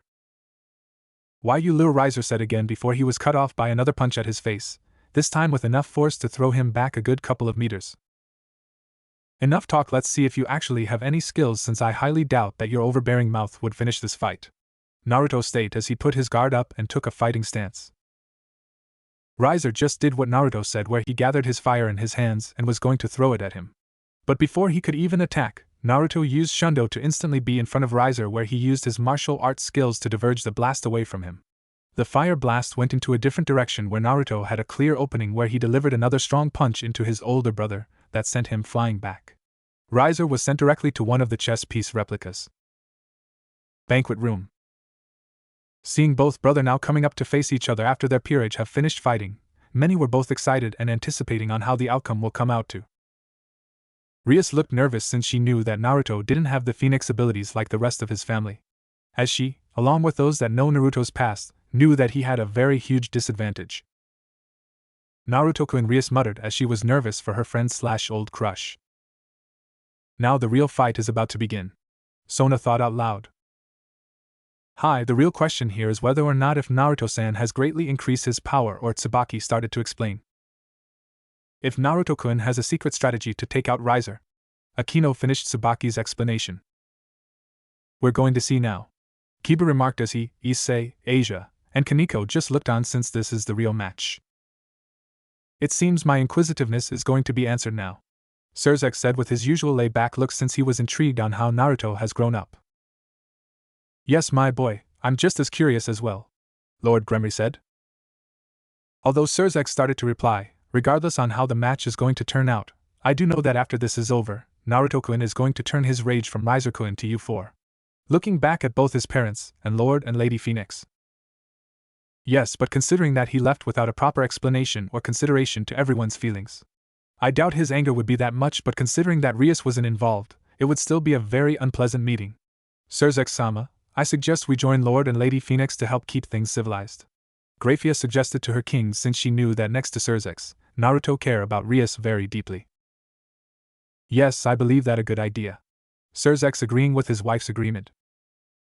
Their attention changed when they saw a couple of explosions to see Naruto was dodging Riser's fire blasts, who was throwing them while he was in the air. Raiding game. Naruto shunned around the area as he continued to dodge Riser's fire blast attack. While dodging, Naruto kept his poker face grin where he continued to look at Riser with it.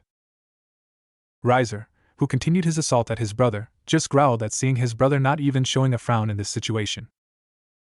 What's the matter, and Ai-san, can you even hit me being up there? Or is it the fact that you don't have any skills in fighting someone who is stronger than you? Naruto taunted his older brother where he made several poses at his brother where he disappeared from the spot to another when a fire attack tried to hit him. Seeing that his brother was taunting him, Riser suddenly grinned when fired several more blasts around Naruto. The young Phoenix noticed that his brother wasn't even throwing his attacks at or near him. He stopped his movements while taking a glance around him. Snapping his eyes in realization, Naruto thought to himself, it would seem that my brother isn't all bark with his other opponents. Looking up to his brother. Riser looking down at his brother with a sinister grin, he was pleased to see that his brother finally noticed that he had created a circular barrier of fire to surround Naruto in. The orange-red flames was in Riser's command as he prepared to finish his brother off. You really are pathetic if you didn't even see this attack coming. Riser overboosted his victory as he prepared his hands. Naruto continued to calmly look at Riser where he suddenly clasped his hands together. The flames around him suddenly collide to the center where Naruto didn't attempt to defend himself, just grew a small smirk as the flames devour him. Banquet room. Naruto! Rias cried out with Akino, and Sona stood up in fear at their friend. Everyone watched as they anticipate that the match would be over now. But what they saw next was something that no one, either Riser, could have predicted. As Riser's flames continued to engulf the center of the circular furnace, Riser just looked down with an uncaring look. Ravel, who was standing by, looked in fear as she saw her older brother Riser burn their brother alive. This is what you get when you mess with your superior. Now, with this little annoyance out of the way, I have a wedding to get to. And once I have Rias, I might come for your peerage since they obviously need someone to actually train them. Riser taunted. But before he can even call out his victory, something in Riser's flames began to look off. It was only when the orange-red flames suddenly erupted around that everyone saw what was inside. The orange-red flames began to be eaten away by black flames. The black flames began to encircle the area before it spread out to reveal an unharmed Naruto. Having his eyes closed with his arms crossed, he looked unharmed except his bandages on his forearms were burned off to reveal black tattoos in his forearms. It was only when the black flames had completely engulfed Riser's that Naruto opened his eyes to reveal the seriousness and intensity that were held in them. What was that you were saying? If this is the level of my superior, then I'm going to reveal what a lackey can do. Naruto taunted as the black flames began to recede into Naruto, showing that Naruto was the wielder. Seeing Naruto commanding the black flames, Riser looked stupefied/stunned/shocked at what he was seeing from his little brother. Impossible. You don't have the flames of the Phoenix. How can you even wield these flames? Riser asked with a commanding tone. That's simple, there are more than one type of flame in the world. I just happen to be a wielder of another type, a type that only one other being is able to handle, said Naruto with a growing grin. Another being? Riser confusedly repeated. That's right. I believe that you know the legendary Dragon King, Vritra, known as the Prison Dragon. Vritra is a master of the blaze black flare, also known as the evil dragon's black flame. He's first Naruto crossed his forearms up to his face, while on the second by mastering the dark dragon flames of Magia Arabia, he stated with an insane grin as the black flame burst out calmly and mystically from his forearms, where his entire body began to be enwrapped around the black flames of chaos. Once he was powered up, he instantly leapt forward, where he moved with incredible speed that surprised Riser.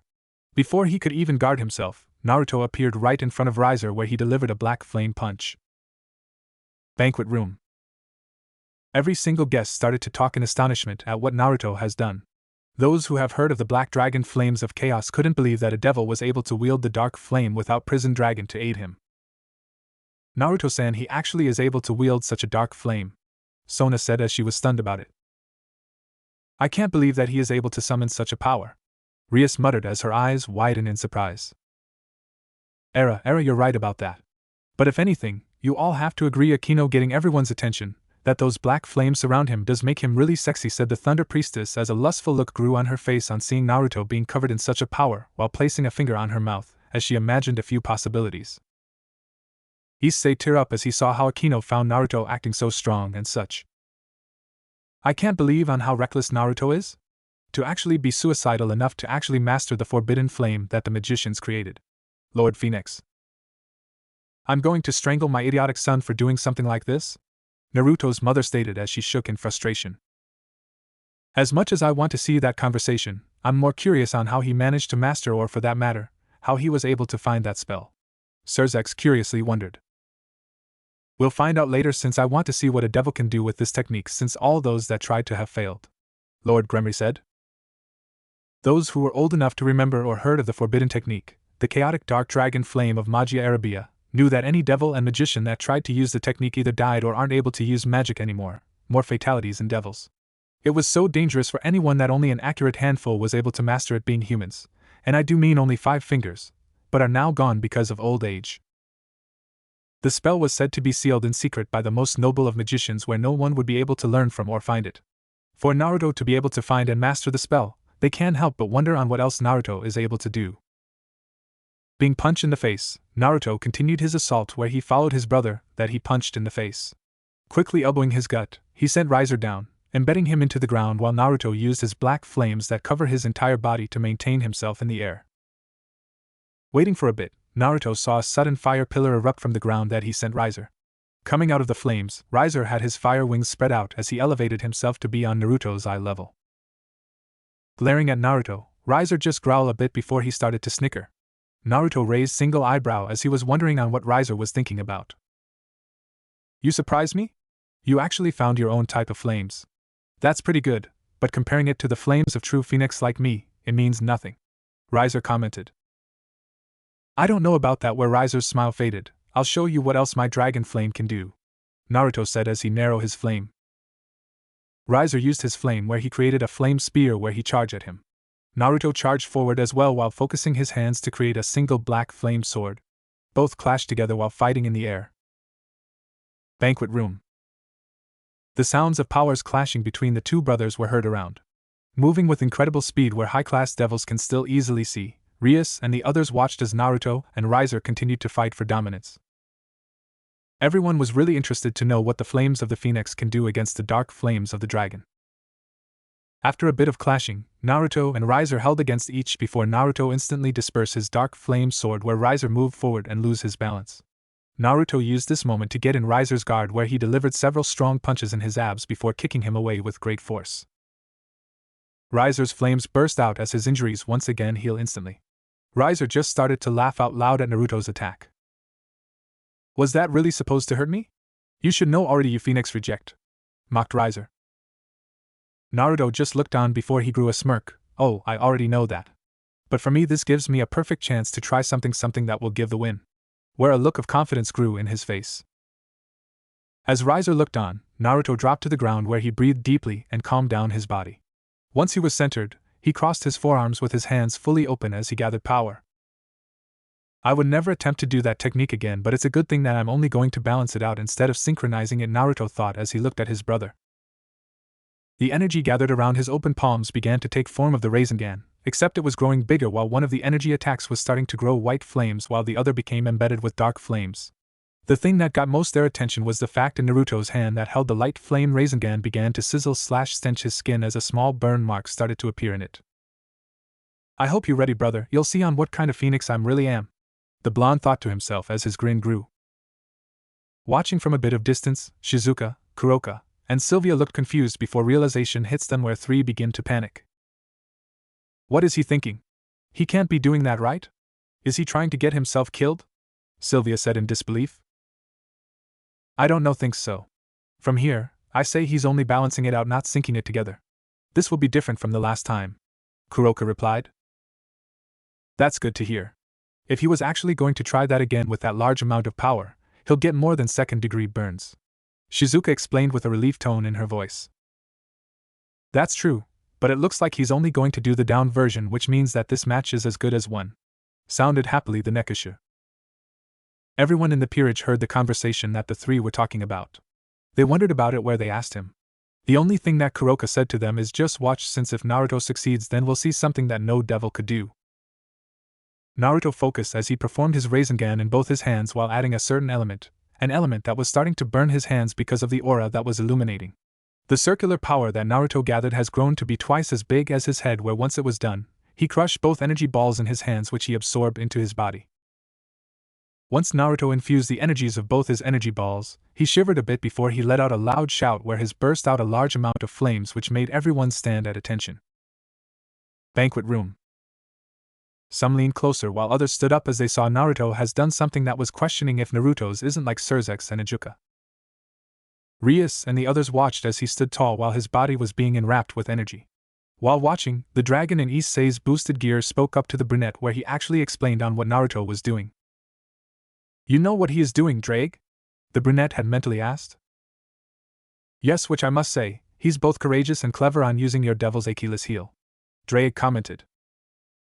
Achilles heel, Issei mentally repeated. It's actually quite interesting. He's using the darkness flame to cover and protect his entire body while using your devil weakness outside of it. With it he'll be able to beat that flaming chicken, Drake mentioned. Our weakness? Issei questioned the Red Dragon Emperor, who agreed with him. Balance out our weakness, you don't mean he is actually trying to use, Issei started to say at getting what Drake was explaining. Hi partner, although it's not the same, but that blonde devil is going to be able to use the ability to wield the holy power of heaven, the power of light magic, Drake answered as the two turned back as Naruto screamed into the sky. Highschool DxD, Trip Innocent of D. Naruto stood tall as his body was covered in a large amount of white flames, twice his size, simply emitted around him, while his body was outlined with dark flames. The dark flames shadowed his features, but his eyes can still be seen since they were illuminating a blue power. Seeing Naruto in this form, Riser looked nervous as he can't tell what Naruto did. Before he could wonder about it, Naruto looked straight at Riser. Alright Riser, let's see how you against these kind of flames, challenging the older blonde. Before Riser could respond, Naruto shundo where he was now right in front of his brother, where he delivered a strong right hook in Riser's face. Naruto quickly followed his brother after he projected him. Getting in front, he delivered a strong side kick sending him into the air. Naruto quickly flew into the air where he kept a good distance from Riser, who managed to get himself balanced in the air using his flame wings. Balancing himself, Riser looked at his brother who was floating at the same eye level as him. Seeing Naruto looking at him seriously, the only thing Riser did was just laugh at him. Ha ha! Is that all you've got? Can't you see that no matter what you do, your attacks are all, he started to say before he suddenly started to convulse where he coughed up blood. Trembling as Riser sees his blood coughing out of his mouth, as his flames were starting to weaken while trying to heal his injuries. Looking at his brother, he stared in disbelief at what Naruto just did and was pondering on how he did it. Guessing what Riser was thinking, Naruto answered not just his but also everyone in the banquet room. Are you surprised, brother? Does my ability to use holy flames surprise you? Narrowing his eyes with a confident grin. Riser just shivered a bit before he snarled at him, where Naruto declared to him to start taking him seriously since he was now going to go all out against him. Riser unleashed his power where he was now covered in his demonic flames around his body to look like a phoenix. Once he gathered his power, he flew straight at Naruto, who also did the same thing. Both of them collided against each other where their powers clashed for supremacy. After a bit, the two separated where they went back and collided with each other again. Banquet room. Rias and Sona, were dumbfounded while Akino's lustful look continued to grow with each image she was seeing as they witnessed how Naruto was using his powers. Rias and Sona muttered on how Naruto is able to use holy flames. Holy flames? Asia asked curiously. Holy flames similar to the ones that the great Archangel Uriel uses, Sona answered. Even if it's a flame, Naruto's flames are both dragon and holy, which holy is a weakness for us devils by nature. That's why Naruto-san is using the dark flames to cover himself in, to protect himself from those holy flames. This also helps since he is balancing both the dark dragon flame with the holy flame. It helps put a back burning to Riser's own flames, I guess. Sona's queen suggested, which those that know what she was talking about nodded in understanding. A back burning, this is what their two flames are doing.